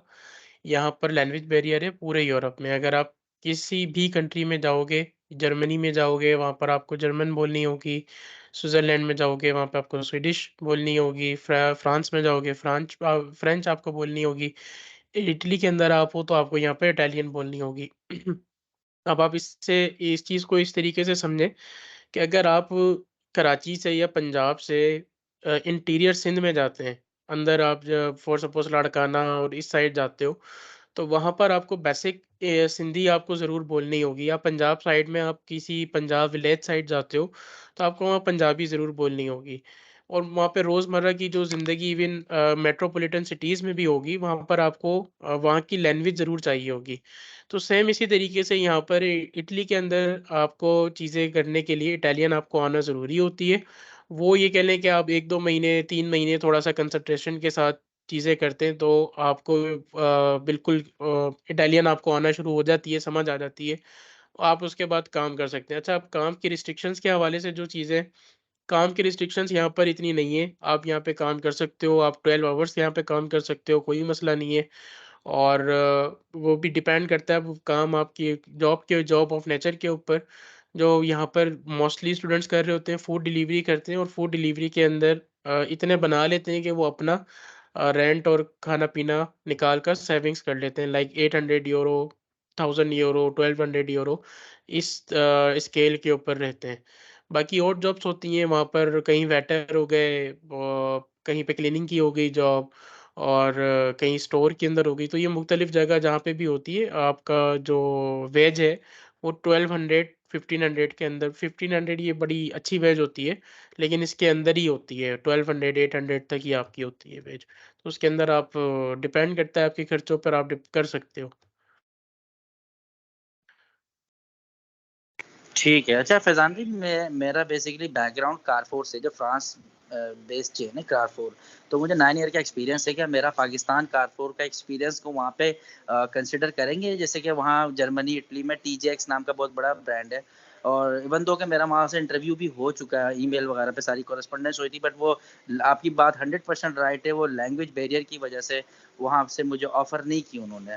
वरना वो जो पोजीशन थी उसमें मैं 100% फुलफिल कर रहा था और वो सारी कुछ मुझे प्रोवाइड कर रहे थे। लेकिन बस लैंग्वेज बैरियर का जब मसला आया, क्योंकि मुझसे मैं जर्मन में बात कर रहा था, लेकिन हुआ ये कि वो एप्लीकेशन के थ्रू था, फिर मैंने उनको बताया ही है, तो फिर उन्होंने कहा नहीं जी, हमें तो for good position we must German language for from the candidate, शायद otherwise we will not hire. तो वो उसने बड़ा क्लियरली मुझे मेंशन कर दिया है इसके अंदर ना कि हम नहीं कर सकते। तो मैं जस्ट ये जानना चाह रहा हूँ कि अगर मेरी ये जो एक्सपीरियंस है, अगर मैं फिजिकली वहाँ मौजूद हूँ, तो इस एक्सपीरियंस को वो करना चाहेंगे? मतलब ऐसा तो नहीं बोलेंगे नहीं जी, आपका जो भी एक्सपीरियंस है हमें उससे कोई वास्ता नहीं है, आप ये काम कर लें, आप डिलीवरी का कर लें। वो करने को इशू नहीं है, करने को सारे काम कर लेंगे, लेकिन क्या कुछ यानी 15 साल का एक्सपीरियंस है मेरा सिक्योरिटी का और इसका लॉस प्रिवेंशन का, जो रिटेल स्टोर के अंदर होते हैं, डिटेक्टिव्स वगैरह, तो क्या वो कुछ उसको देंगे वैल्यू, या वो डी वैल्यू कर देंगे उसको? बिल्कुल वो आपको इसकी वैल्यू भी देंगे और इसके अंदर आप वहाँ पे जॉब भी कर सकते हैं। लेकिन उसके अंदर सारी बात वही है, देखें मैंने आपको जो बताई कि लैंग्वेज बैरियर है। आपको अगर किसी अच्छी पोजीशन के लिए यहाँ पे अप्लाई करना है कि किसी भी स्टोर में XYZ, आपको वहाँ पर लैंग्वेज बैरियर है। लैंग्वेज आपको ज़रूर आनी चाहिए, क्योंकि देखें सारे वहाँ पे इंग्लिश नहीं बोलते। जो लोकल कस्टमर भी आता है वो इंग्लिश नहीं बोलता है यहाँ पे। तो जहाँ पे भी अप्लाई करेंगे आपको लैंग्वेज ज़रूर चाहिए होगी। हाँ, वरना स्टोर मैन के लिए या उधर के लिए वो ज़ाहिर है आपका एक्सपीरियंस है, वो उसको ज़रूर कंसीडर करेंगे। तो मैं दूसरों से ले लेता हूँ क्वेश्चंस। इसके अलावा जी ठीक है फैज़ान भाई, बहुत बहुत शुक्रिया फैज़ान भाई, बहुत बहुत शुक्रिया। ओके जी। जी, आप ये माइक जिसने ऑन किया है बताइए, आपका क्या क्वेश्चन है? वालेकुम अस्सलाम। आवाज आ रही है? सर जी आकिब जी। जमील बात कर रहा हूँ। सर मुझे ये पूछना था कि सर मैं एक्चुअली सऊदीया में जॉब करता हूँ, ठीक है? तो क्या इधर भी जैसे पाकिस्तान एम्बेसी में आइल्स की रिक्वायरमेंट होती है, क्या इधर भी मुझे आइल्स की रिक्वायर्ड होगी? नहीं, आइल्स की रिक्वायरमेंट देखें, अगर यूनिवर्सिटी आइल्स नहीं मांग रही तो फिर एम्बेसी भी आपसे आइल्स नहीं लेगी। ये बस हमारे पाकिस्तान में थोड़ा इशू इसलिए है कि हमारे बहुत सारे स्टूडेंट्स हैं। अब वो ज़ाहिर है कहीं ना कहीं तो उन्होंने एप्लीकेशंस को कम करना है ना, आप सबको तो नहीं दे सकते। तो वो किसी से आइल्स मांग लेते हैं, किसी से कुछ कर लेते हैं। अगर आप सऊदीया में हैं, सऊदीया में कर रहे हैं तो बेस्ट है, वहाँ से आप अप्लाई कर दें। वहाँ पर अगर यूनिवर्सिटी को आइल्स की रिक्वायरमेंट नहीं है तो एम्बेसी भी आपसे आइल्स नहीं लेगी। और सर ये दूसरा मुझे ये पूछना था स्टेटमेंट का। सर मेरे पास सैलरी स्लिप पे हैं और स्टेटमेंट मेरे पास अकाउंट करंट अकाउंट में नहीं है, बट सैलरी मेरी अल्हम्दुलिल्लाह से अच्छी है। लाइक कि अगर पिछले 6 महीने की कर दे तो वो 25 PKR से ऊपर ही जाती है।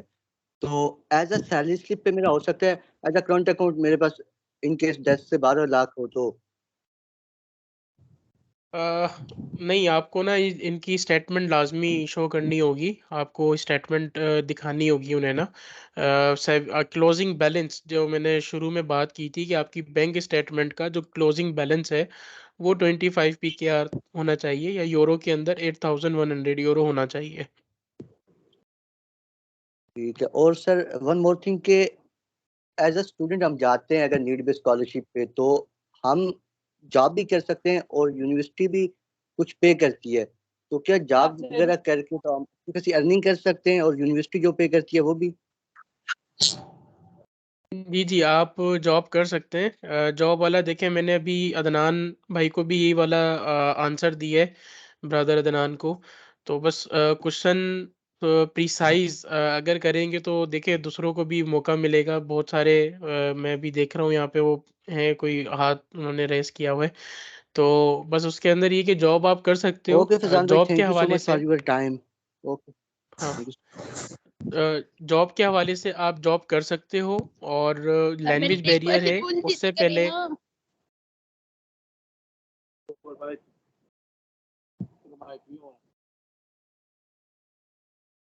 उससे पहले आप और जॉब्स कर सकते हो। और बाकी बस जॉब के हवाले से यही है, आपको यहाँ पर आकर 1-2 महीने लगते हैं एडजस्ट होने में। एडजस्ट होने के बाद आप इजीली अपनी जॉब वगैरह चीज़ें कर सकते हैं। ठीक है। अली हसन, आई गेस अली हसन है, या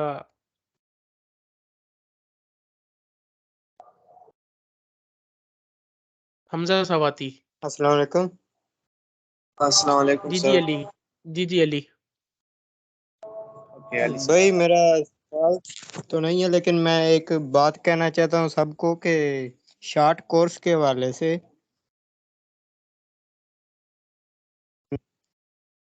एक ऑर्गेनाइजेशन है फ्री कोड कैंप, उस पर जो है वो आईटी के हवाले से बहुत अच्छे कोर्सेज हैं। वो माइक्रोसॉफ्ट की सर्टिफिकेशंस भी हैं फ्री। आप एक काम करिएगा अली भाई, इसकी लिंक मेरे साथ शेयर कर दीजिएगा, तो मैं ग्रुप में फिर इसको शेयर कर दूंगा सबके साथ। जी हमजा भाई। अस्सलाम वालेकुम सर। जी वालेकुम अस्सलाम। सर सॉरी, मैंने फर्स्ट टाइम आपकी ये क्लास ज्वाइन की है। मेरे भाई ने मुझे कहा था और मैं ज्वाइन करी ना। मेरे पास आपका ग्रुप है, और ना मैंने आपका ना यूट्यूब चैनल ढूंढा था, तो वहाँ पे मुझे आपका यूट्यूब चैनल नहीं ढूंढा।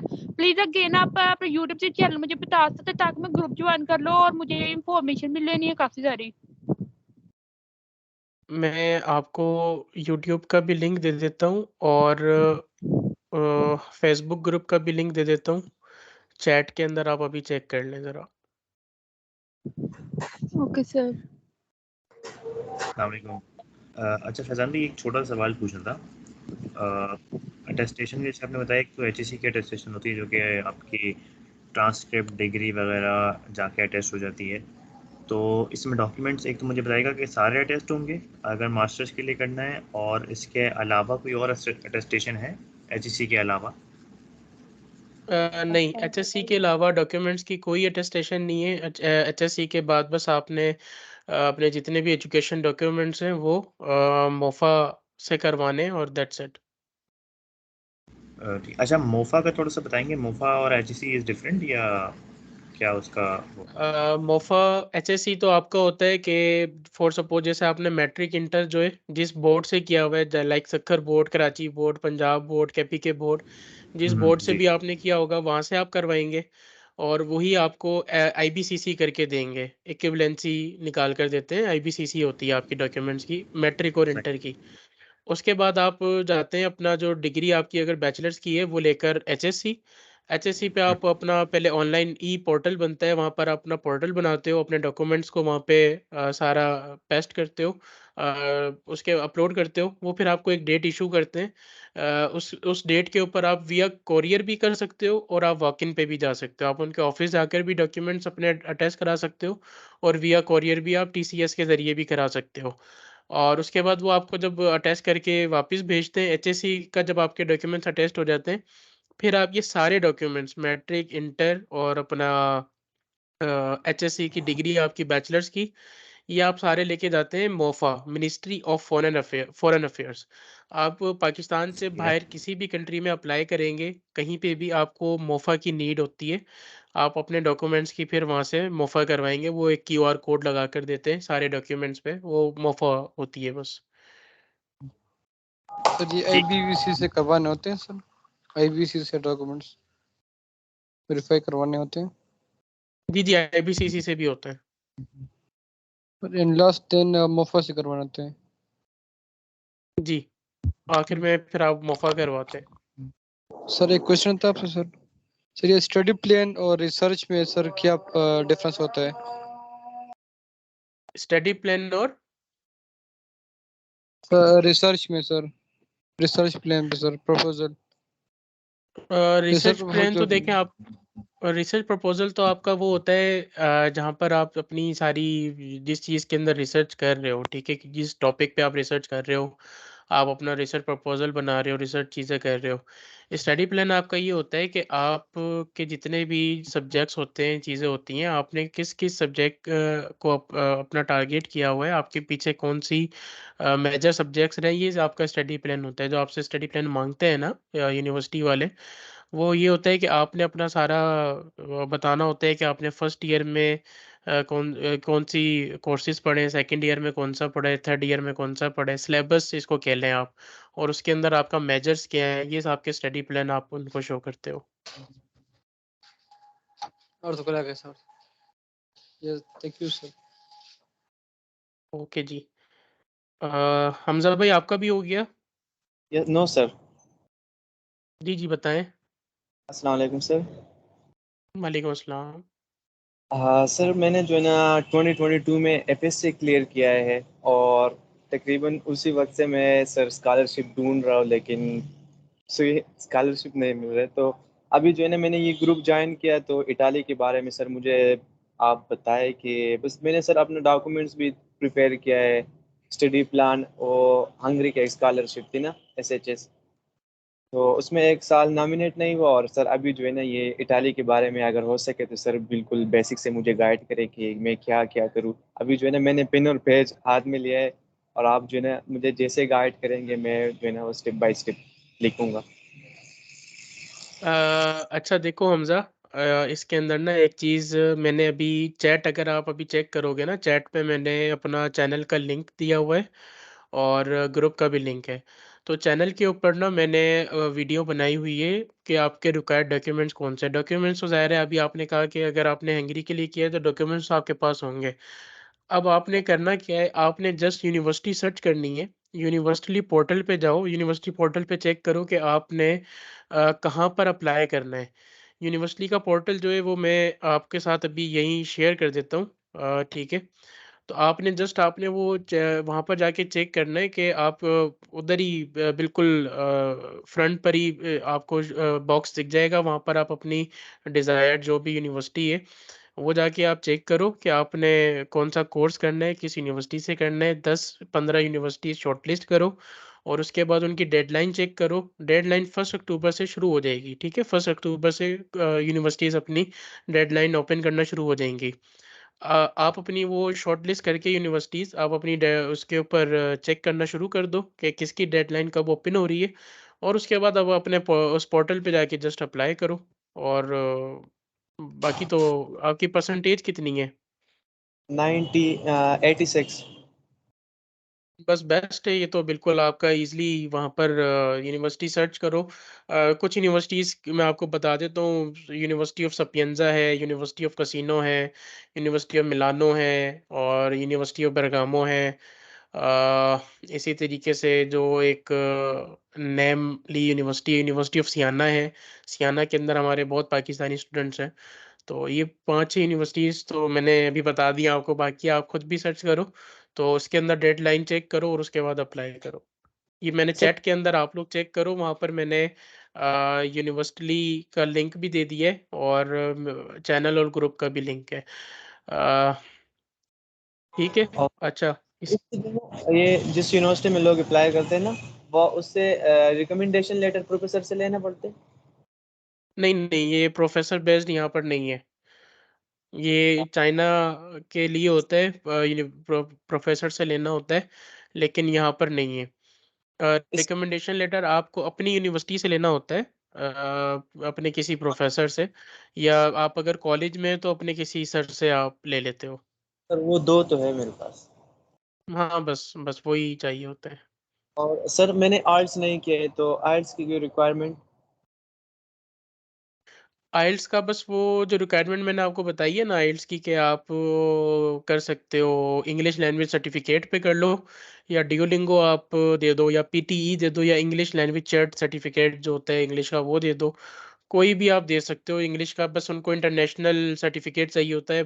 बहुत सारी ऑर्गेनाइजेशंस हैं जिनका ये एक्सेप्ट करते हैं।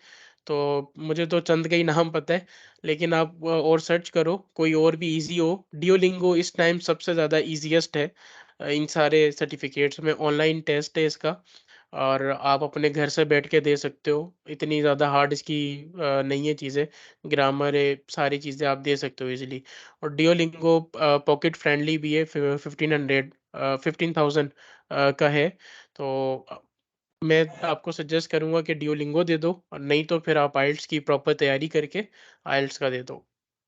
सर फिर तो टाइम बहुत ज़्यादा लगेगा, लेकिन सर ये जो है ना, आपने एक वीडियो बनाया है एप्लीकेशन प्रोसेस के लिए कि यूनिवर्सिटी को कैसे सेलेक्ट करेंगे और बाकी जो प्रोसेस होते हैं, ऐसी कोई वीडियो होगा सर?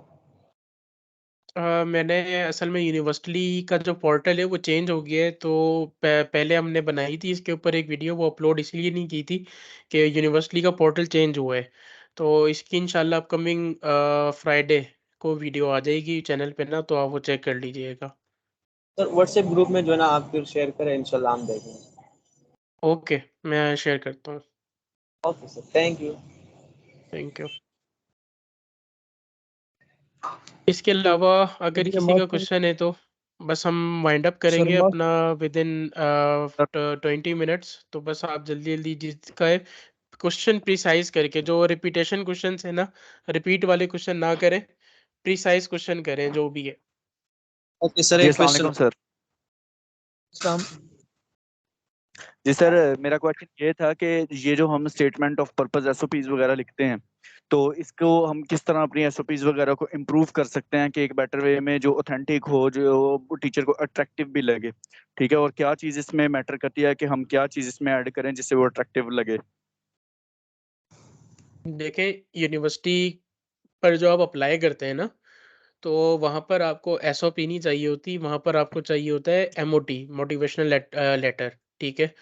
मोटिवेशनल लेटर के अंदर आप उस कोर्स की मोटिवेशंस बता रहे होते हो कि आप इस कोर्स के अंदर क्यों अप्लाई करना चाह रहे हो, और इस कोर्स को करने के बाद मतलब ये वो जो डिग्री कोर्स है वो करने के बाद आप क्या चेंज लेकर आओगे।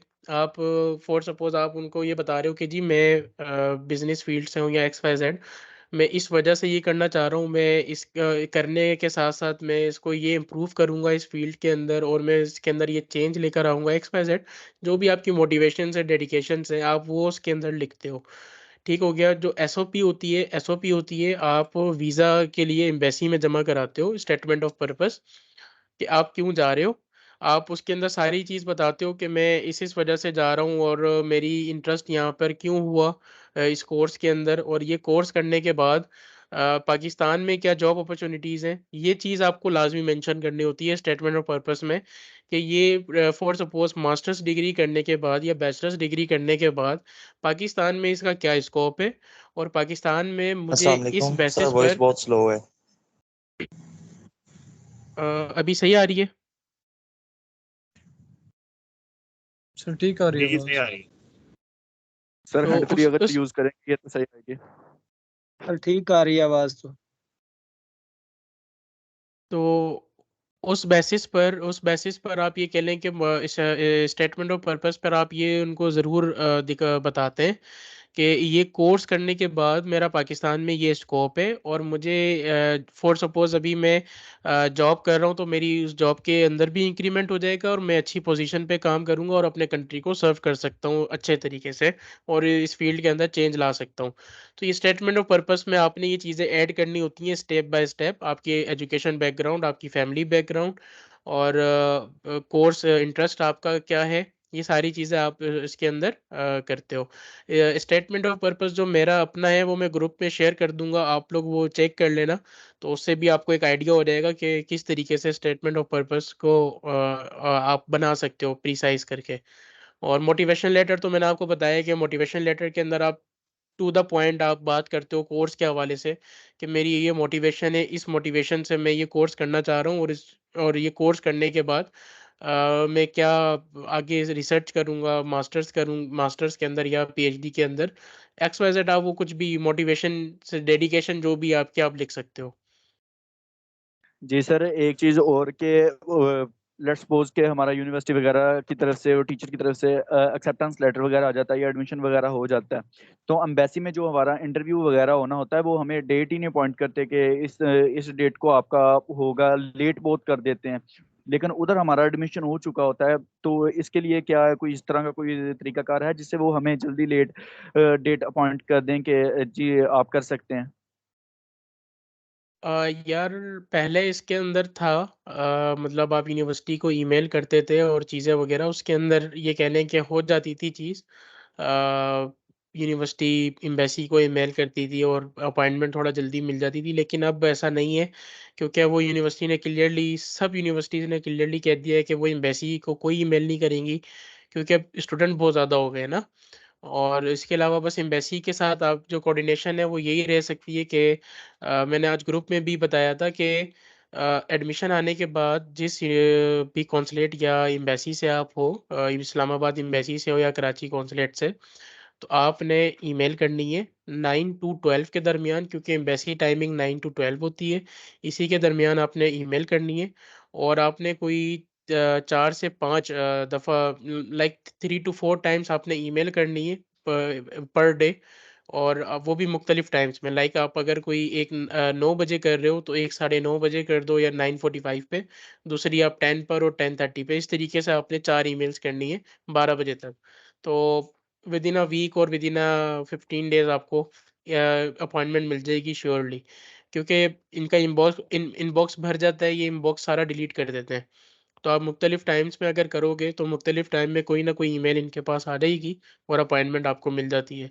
इसके अलावा कोई हल नहीं है, इसके अलावा तो फिर जो बस पाकिस्तान में चल रही हैं चीज़ें वो वही है कि पैसे दे के अपॉइंटमेंट हो जाती है चीज़ें। तो बेटर यही है कि आप अपना खुद करें, उसमें मिल जी जाएगी। सर, एक चीज और मैं पूछना चाहता हूँ कि इधर कहते हैं कि सीजीपीए वगैरह मैटर करती है, मतलब कि मिनिमम सीजीपीए अगर 2.7 है किसी की या किसी की 3.5 है, तो किस चीज के ऊपर हमें 2.8 वाले बच्चे को या 2.7 वाले बच्चे को क्या स्कॉलरशिप मिल सकती है या नहीं मिल सकती है, इसके रिलेटेड भी थोड़ा सा बता दें। स्कॉलरशिप के लिए सीजीपीए मैटर नहीं करती।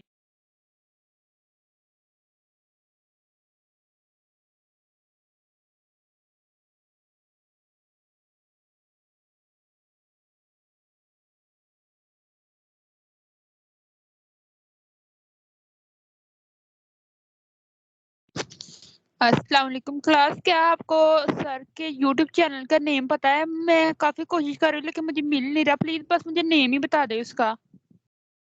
अब हो गया चार्ज? अ, आवाज़ आ रही है? नॉलेज स्टेशन है सर जी के सर। यूट्यूब चैनल का, आई थिंक। जी सर आ रही है। आपको आवाज आ रही है? Yes sir. जी सर, जी सर। ओके। मेरा असल में वो मोबाइल ऑफ हो गया था। अच्छा, तो इसके अंदर बस मैं यही आपको बता रहा था कि एक सेकंड रुकिएगा।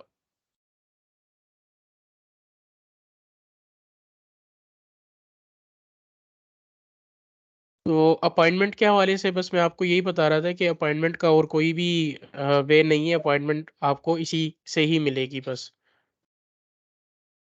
सर वो सीजीपीए वाला क्वेश्चन की बात हो रही थी अभी, सीजीपीए वगैरह का। सीजीपीए मैटर नहीं करती। आपको हाँ, स्कॉलरशिप जो आपकी होती है, स्कॉलरशिप के अंदर आप ये कह लें कि स्कॉलरशिप अलग है और आपका जो यूनिवर्सिटी का जितना भी मामला है वो अलग है। तो यूनिवर्सिटी में एडमिशन लेने के लिए आपको सीजीपीए रिक्वायर्ड होती है। वो आप प्रोग्राम चेक करोगे कि उसके अंदर कितनी सीजीपीए आपको चाहिए, क्या चीज़ें। और जो आपका ये है स्कॉलरशिप है, स्कॉलरशिप के लिए आपको रिक्वायर्ड नहीं होती सीजीपीए। आप इजीली अपना अप्लाई कर सकते हो जी स्कॉलरशिप के लिए। स्कॉलरशिप 90% लोगों को मिल जाती है। जी सर सर। और रिकमेंड एक सर, आप ना एक काम कीजिएगा, किसी अपना ना ग्रुप वगैरह में अपनी सीवी वगैरह सेंड कर दीजिएगा, ताकि हम ना यूरोपास की उससे थोड़ी सी टिप्स ले लें कि हाँ इस तरह सीवी को हम इम्प्रूव कर सकते हैं। और दूसरी चीज़ सर मैंने ये पूछनी थी कि इधर कौन सा हमें टेस्ट देना चाहिए, इंग्लिश वगैरह बेटर रहती है या जीआरई, या किस तरह के इस तरह के इटली में कौन सा बेस्ट रहेगा, या फिर इधर यूनिवर्सिटी का प्रोफिशिएंसी इंग्लिश लेटर ही चल जाएगा? इसके अंदर अभी मैंने इंग्लिश की रिक्वायरमेंट के हवाले से जैसे बताया कि आपको इंग्लिश लैंग्वेज चैट सर्टिफिकेट है, पीटीई सर्टिफिकेट है एक इंग्लिश का, वो दे सकते हो आप टेस्ट। डियोलिंगो दे सकते हो, आइल्स दे सकते हो। आइल्स तो बेस्ट है, ठीक है। और आइल्स के अलावा डियोलिंगो आप दे सकते हो, एक्सेप्टेबल है। पीटीई लैंग्वेज सर्टिफिकेट दे सकते हो। ये लैंग्वेज सर्टिफिकेट्स आप दे सकते हो। बाकी जीआरई और ये वाली चीज़ें यहाँ पर पीएचडी लेवल की चीज़ें, मास्टर्स में जीआरई टेस्ट नहीं चाहिए इन्हें। जी सर। सर और मैं एक चीज़, चाहता हमें एक टाइप की स्किल्स वगैरह चाहिए कि जिसके से हमारे चांसेस वगैरह स्कॉलरशिप के लिए वो बढ़ जाएं, या किस तरह की स्किल्स या स्टडी स्किल्स हमें होनी चाहिए कि इस तरह की ये स्किल्स हों तो इससे आपका ज़्यादा चांस बन सकता है?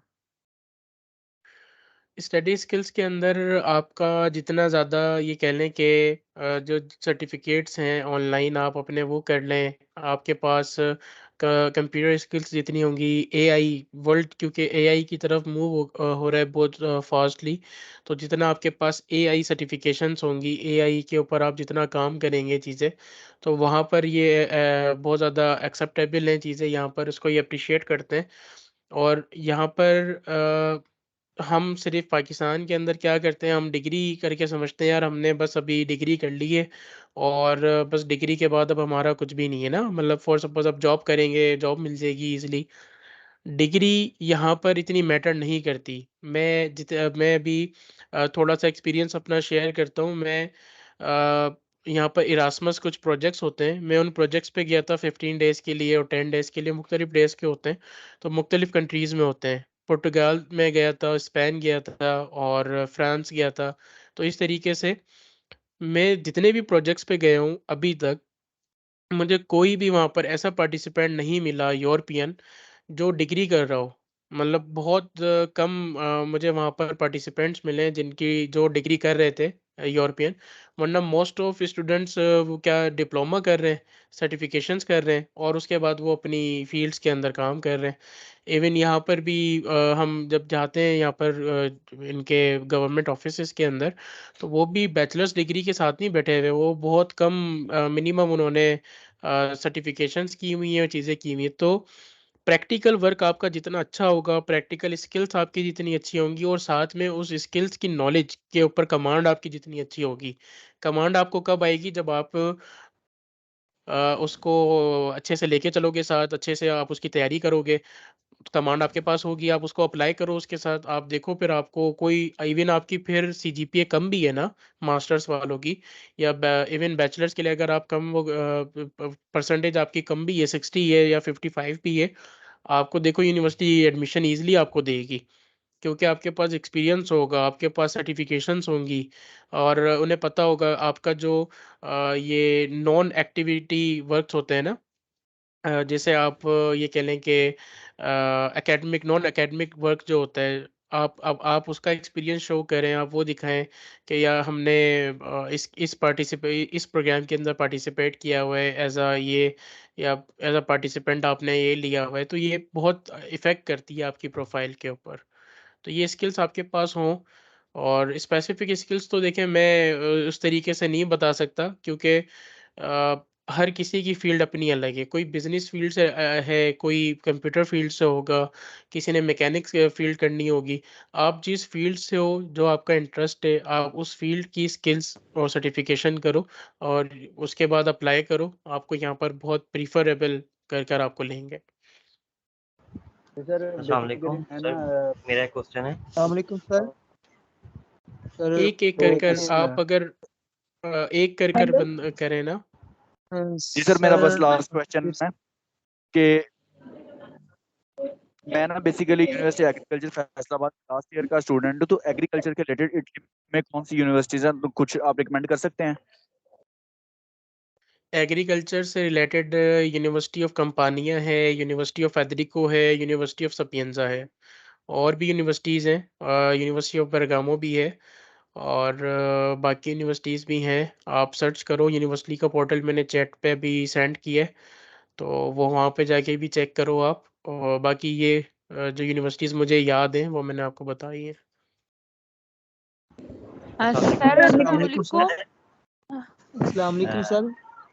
सर मेरा जी एक वालेकुम क्वेश्चन सलाम। था, बैंक स्टेटमेंट के रिलेटेड ही क्वेश्चन था, उसमें कंफ्यूजन हो रही थी। जो आपने बोला कि 25 लाख पीकेआर आपके अकाउंट में होना चाहिए, तो वो जब अकाउंट में होगा तो उस अकाउंट को हमने यूज भी करना है कि वो 3 मंथ के लिए ऐसे ही पड़ा रहने देने हैं ऐसे अकाउंट में? आप यूज़ करते रहें, बस जो आपका क्लोजिंग बैलेंस है ना, वो आपका 25 लाख होना चाहिए। बाकी आप भले अकाउंट यूज़ करते रहें रोज़, उस पे कोई इशू नहीं है, लेकिन 25 का जो अमाउंट है ना, वो आपका कांस्टेंट पड़ा रहना चाहिए 3 महीने। बाकी तो आप मतलब भले कि यूज़ करते रहें अकाउंट। जब यूज करना है उसको उसमें से 25 लाख से कम नहीं होने चाहिए। जी जी, 25 लाख के अलावा जो भी अमाउंट है यूज़ कर सकते हो आप। अच्छा ठीक हो गया। जी वो जो अस्सलाम आपने वालेकुम सर सर, मेरा एक क्वेश्चन। स्पॉन्सरशिप का बताया था, तो वो स्पॉन्सरशिप का क्या तरीका कार है? भाई किस तरह करेगा या फादर? स्पॉन्सरशिप किस तरह सर, उसके बारे में थोड़ा सा बता दें।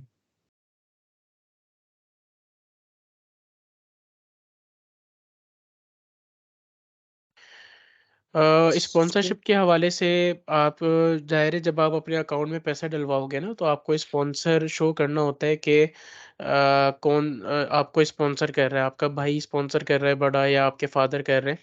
तो उसकी स्पॉन्सरशिप के लिए एक फ़ाइल बनती है पूरी। एफबीआर का डॉक्यूमेंट होता है, एफबीआर से जो 2 साल के टैक्स रिटर्न्स होते हैं वो बनते हैं, और बाकी एक लेटर स्पॉन्सरशिप का बनता है कि फॉर सपोज़ अगर आपके फादर कर रहे हैं, तो वो उसके ऊपर लिखते हैं कि ये मैंने अपने बेटे के लिए सेविंग्स की थी XYZ, और ये मैं इसको स्पॉन्सर कर रहा हूँ। तो इस तरीके से वो शो होती हैं चीज़ें बस। अच्छा, एक लास्ट क्वेश्चन है सर। प्रोफिशिएंसी लेटर का मैंने जिस यूनिवर्सिटी से बैचलर किया है, तो वो सब कैंपस था, अब वो चेंज हो गया, इंडिविजुअल कैंपस बन गया है। अब मैंने प्रोफिशिएंसी लेटर उस यूनिवर्सिटी से बनवाना है, तो वो तो यूनिवर्सिटी जिससे मैंने डिग्री की वो तो रही नहीं, अब इंडिविजुअल बन गई कोई और यूनिवर्सिटी, तो उसका क्या तरीकाकार होगा फिर अब? सॉरी, दोबारा बताइएगा इमरान भाई। मैं कह रहा हूँ कि सर जहाँ से मैंने बैचलर डिग्री की है ना, वो सब कैंपस था यूनिवर्सिटी का। अब ठीक है। वो इंडिविजुअल यूनिवर्सिटी बन गई, सब सब कैंपस खत्म हो गया है, उसका यूनिवर्सिटी का नेम ही चेंज हो गया। तो अब मैं उस यूनिवर्सिटी से जो प्रोफिशिएंसी लेटर लेना है प्रोफेसर से, उसके ऊपर तो वो स्टैंप सिग्नेचर तो वो कर देंगे, स्टैंप वगैरह यूनिवर्सिटी की लगेगी नहीं, क्योंकि मेरी डिग्री उस यूनिवर्सिटी की नहीं है। उसका क्या तरीकाकार होगा? कोई इशू नहीं है, आप उसी यूनिवर्सिटी से ना एक लेटर बनेगा, उसके अंदर वो लेटर पे बताएंगे कि ये यूनिवर्सिटी सेम यूनिवर्सिटी है, और हमारा नया नाम चेंज हो गया यूनिवर्सिटी का, और ये स्टूडेंट हमारी यूनिवर्सिटी का ही स्टूडेंट है। तो बस उसके ऊपर वो आपको इशू कर देंगे। प्रोफिशिएंसी लेटर के ऊपर ही वो लिखेंगे? अलग से लेटर होगा, वो आपको लेटर यूनिवर्सिटी को जमा कराना होगा जिस पे भी आप अप्लाई करेंगे। तो इसका बेस्ट तरीका ये नहीं है कि फिर अगर मैं कोई कोर्स कर लूँ जिस तरह आप बता रहे हैं पीटी या ड्यूलिंगो, वो ज़्यादा बेस्ट रहेगा प्रोफिशिएंसी लेटर की निस्बत? हाँ, आप कर लें, कोर्स कर लें, वो बहुत ज़्यादा बेस्ट है, वो तो बल्कि आपको वीज़ा में भी हेल्प करेगा। अच्छा, ठीक है सर, बस यही क्वेश्चन है। अच्छा, एक सर लास्ट क्वेश्चन ये मेरे माइंड में भी है, बैंक स्टेटमेंट जो है वो हर स्कॉलरशिप के लिए रिक्वायरमेंट है, जिस तरह नीड बेस्ड स्कॉलरशिप होती है, एक दूसरी स्कॉलरशिप है मेरिट पे, तो कुछ केसेस में कहते हैं कि बैंक स्टेटमेंट की रिक्वायरमेंट नहीं होती अगर मेरिट बेस पे अगर आपका एडमिशन हो रहा है तो। बैंक स्टेटमेंट की जो रिक्वायरमेंट है ना, वो एम्बेसी की है, ठीक है? जी वो जी, तो आपको चाहिए। तो चाहे जिस एम्बेसी, केस में मर्जी एडमिशन हो, जी, जी, वो स्कॉलरशिप किस आपको, तरह की मर्जी। हाँ, आपको बैंक स्टेटमेंट जो है वो एम्बेसी की रिक्वायरमेंट है, यूनिवर्सिटी की नहीं है, तो वो आपको चाहिए होती है। ठीक है। और सर सर मैंने एक चीज़ पूछनी थी कि एप्लीकेशन, अगर बैंक स्टेटमेंट मतलब ना हो और मैंने पीएचडी के लिए अप्लाई करना है फुली फंडेड स्कॉलरशिप के लिए, तो उसका क्या सीन होगा? वकास भाई, पीएचडी के लिए बैंक स्टेटमेंट नहीं चाहिए, बैचलर्स और मास्टर्स के लिए चाहिए होती है। अच्छा, और सर प्लीज़ एक और बात भी मुझे ये बता दें, first of all thank you so much, मैं काफ़ी देर से बात करना चाह रहा था कि आप लोग सेशन कर रहे हैं और हमें गाइड कर रहे हैं, ये बहुत बड़ी बात है, ये आपकी काइंडनेस है कि आप अपनी यूथ को गाइड कर रहे हैं। तो सर मुझे पीएचडी के लिए फर्स्ट स्टेप बता दें कि मतलब मैं कैसे स्टार्ट करूँ, क्योंकि मुझे बिल्कुल भी आइडिया नहीं है। तो मैं करंटली जो है लेक्चरर हूँ रिफा यूनिवर्सिटी में, तो मुझे आगे इटली साइड पे निकलना है। पीएचडी के लिए ना, वकास भाई, मैं आपको पोर्टल शेयर कर देता हूँ, ठीक है? ग्रुप के अंदर आप अगर हैं मेरे ग्रुप में, तो वहाँ पर मैं शेयर कर दूंगा अभी पीएचडी का पोर्टल ना। आप वहाँ पर पीएचडी की जितनी भी पोजीशंस हैं जो ओपन होती हैं, आप वहाँ से चेक कर सकते हो। वहाँ पर जाकर आप जस्ट चेक करो कि क्या क्या रिक्वायरमेंट है, और अपने डॉक्यूमेंट्स उस पोर्टल पर अपलोड कर दो, और उसके बाद फिर आपको इंटरव्यू कॉल वहीं से ही ईमेल पर आपको आ जाएगी, या लिस्ट लगती है, वो लिस्ट आपको अपडेट रहकर चेक करनी होगी बस। जी सर, ठीक है सर। इसका ये मेथड तो नहीं होता कि मतलब हमने पहले प्रोफेसर्स को ईमेल करनी है, वो हमें एक्सेप्टेंस देंगे, फिर उसके बाद हम लोग आगे फर्दर कंटिन्यू करें? नहीं, वो चाइना वाली साइड का है ये सारा ना, यहाँ नहीं होता। प्रोफेसर वाला सीन यहाँ नहीं है। जी ठीक sir, thank you so much, kindly आप पोर्टल शेयर कर दीजिएगा। तो मैं फुली फंडेड इंशाल्लाह स्कॉलरशिप करता हूँ। पूछ लूँ? जी ठीक, थैंक यू सो मच। जी, जी।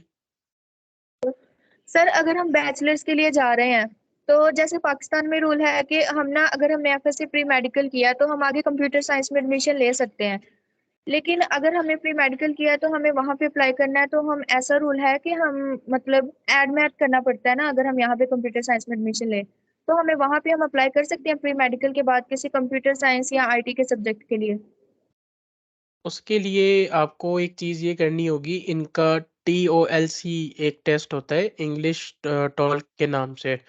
और एक इंग्लिश टॉल्क होता है, एक टॉल्क आई होता है, एक टॉल्क ई होता है, ये सारे होते हैं। अगर आपने एडमिशन लेना है किसी इंजीनियरिंग उसके अंदर ना, तो आप ये ले सकते हो, लेकिन आपको ये टेस्ट देना होगा, और ये उसके बाद ये आपको यूनिवर्सिटी को इन्फॉर्म करना होगा कि मैंने प्री मेडिकल किया हुआ है, और मैंने अभी ये टेस्ट दिया है, और उसके अंदर मेरे मैथ में इतने मार्क्स आए हैं, और मुझे अब इस इंजीनियरिंग साइड में नहीं एडमिशन लेना है। तो यूनिवर्सिटी फिर आपको कंसीडर कर लेती है। अदरवाइज़ अगर आप इस टेस्ट के बगैर करते हो तो वो एप्लीकेशन आपकी रिजेक्ट हो जाएगी, क्योंकि ज़ाहिर है उनको अपना मैथ का स्कोर चाहिए होता है इंजीनियर की किसी भी फील्ड के लिए। सर इसके कोई अलग से चार्जेस भी होंगे टेस्ट के? बहुत मिनिमम है, 35 यूरो का टेस्ट है, और 35 यूरो जी। आपके कोई 6-7 थाउजेंड बनेंगे बस। ओके, ये हम पाकिस्तान से दे सकते हैं? जी, जी, ये ऑनलाइन होता है, आप पाकिस्तान से आराम से दे सकते हो। टॉल्क का भी मैं आपको लिंक शेयर कर दूँगा ग्रुप में, अगर आप ग्रुप में हो तो आप वहाँ से फिर चेक कर लीजिएगा। सर ये आपके ग्रुप में कैसे ऐड हो जी सकते हैं? मैंने आप चैट पर जाएँ, चैट पर मैंने लिंक शेयर की हुई है, आप उसको उस पे चेक कर लें। सर एक और क्वेश्चन था, जैसे हमें डॉक्यूमेंट्स अटेस्ट करवाने होते हैं मोफा से या लाहौर बोर्ड से, तो हम ओरिजिनल डॉक्यूमेंट्स ना अटेस्ट करवाते हैं, तो बाद में जो हमें डॉक्यूमेंट सबमिट करवाने हैं वो हम फोटोकॉपीज करवाएंगे, फोटोकॉपीज को दोबारा अटेस्ट करवाएंगे? या ओरिजिनल डॉक्यूमेंट देने होते हैं, फोटोकॉपीज को दोबारा से करवाना होता है? ओरिजिनल डॉक्यूमेंट जब आप अटैच कराते हो ना, उसी के साथ आप अपनी 2-2 फोटोकॉपीज के सेट भी अटैच करवा लेते हो। ये अटैच्ड होते हैं जी साथ ही। तो बस उसके जी अंदर ये वही फिर काम आते हैं, बाकी और कुछ नहीं करवाने होते आपने। जी। Okay sir, thank you. Sir अस्सलाम वालेकुम। सर आर्ट्स एंड ह्यूमैनिटीज में कौन कौन सी यूनिवर्सिटीज हैं इटली में? किस में? आर्ट्स एंड ह्यूमैनिटीज में। मुझे समझ नहीं आया, दोबारा बताइएगा। Arts and humanities. अच्छा, ये आर्ट्स एंड ह्यूमैनिटीज़, ओके। उसके अंदर आपकी यूनिवर्सिटीज़ सपिएंजा है एक, तो जो आर्ट्स एंड ह्यूमैनिटीज़ देती है, फेडरिको है, और बाकी यूनिवर्सिटी ऑफ कंपानिया है, और इसी के साथ जो मिलान साइड है यूनिवर्सिटी ऑफ टोरिनो है, आर्ट्स एंड ह्यूमैनिटीज़ में देती है, और यूनिवर्सिटी ऑफ वेनेजिया है। ये 4-5 यूनिवर्सिटीज़ मुझे फ़िलहाल याद है। बाकी तो वो जो पोर्टल मैंने शेयर किया है, आप उस पे भी चेक कर सकते हो। Thank you sir. Okay, show so हो रहा है। जी बताएं। बस ये लास्ट क्वेश्चन है, और उसके बाद फिर हम इंशाल्लाह सेशन वाइंड अप करेंगे। और बाकी जिसका भी फिर जो क्वेश्चन हो, आप ग्रुप के अंदर मुझसे पूछ सकते हो। मैं इंशाल्लाह कोशिश करूंगा कि ग्रुप में आप सबको रिप्लाई कर दूं। जी माला। सर तो लिंक बोला है वो शो नहीं हो रहा। चैट में सर जी सर। चैट में ये ग्रुप, व्हाट्सएप ग्रुप का ज्वाइनिंग लिंक आया हुआ है ना? सर कहाँ पे शो नहीं हो रहा? सर चैट का तो ऑप्शन ही डिसेबल जा रहा है। अच्छा, 1 मिनट रुकें ज़रा।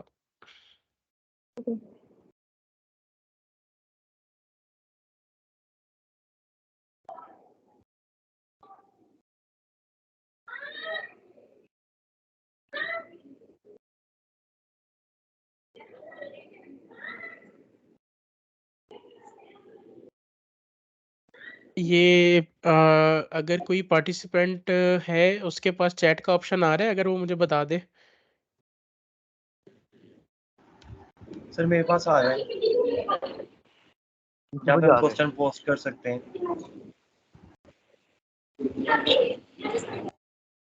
आप ज़रा 1 मिनट वहाँ पे मैसेज तो करें, अगर आपके पास चैट का लिंक है तो वहाँ पे ज़रा आप सेंड करिएगा। तो ये आया आपको मैसेज? मैंने सर लिख के सेंड किया है।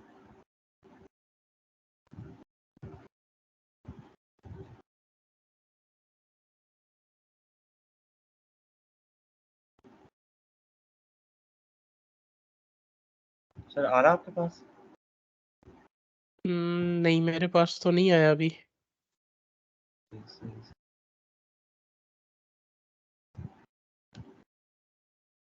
फिर यार इनको वैसे मेरा नंबर दे दे, मैं ग्रुप से इनको शेयर कर देता हूँ, क्योंकि मैं आपके साथ ग्रुप में हूँ जिसमें अभी आपने लिंक शेयर किया था ना कि 6 से 8 सेशन होगा, मैं उस ग्रुप में हूँ। 1 मिनट रुके, मैं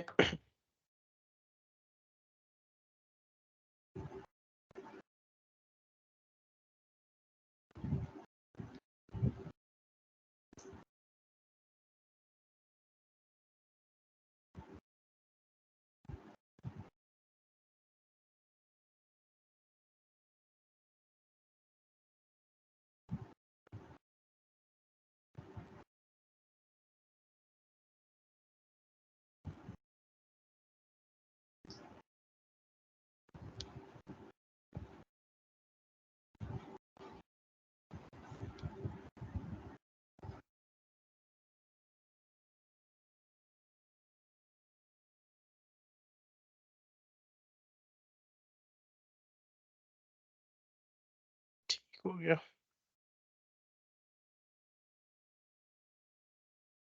अब चेक करें, ये आपके पास आए?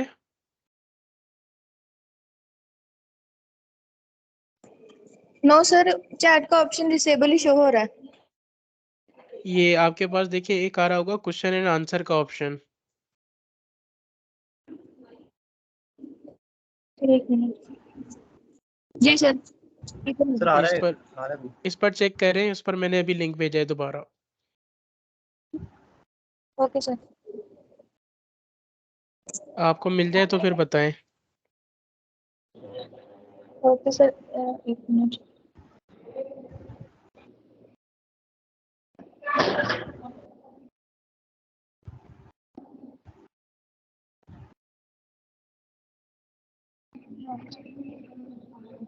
नहीं नहीं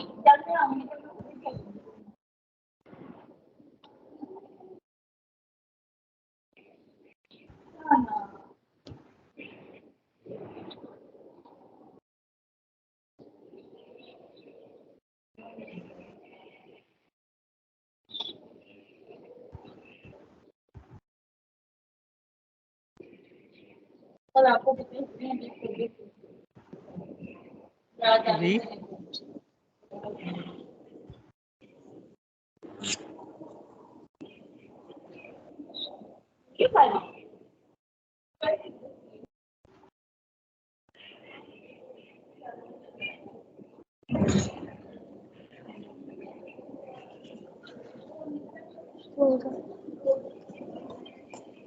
अच्छा फैजान भाई, thank you so much for the session, really appreciate your work जो आप इस वक्त कर रहे हैं। Thank you so much for all of you. आप लोगों के टाइम का भी बहुत बहुत शुक्रिया and best of luck all of you.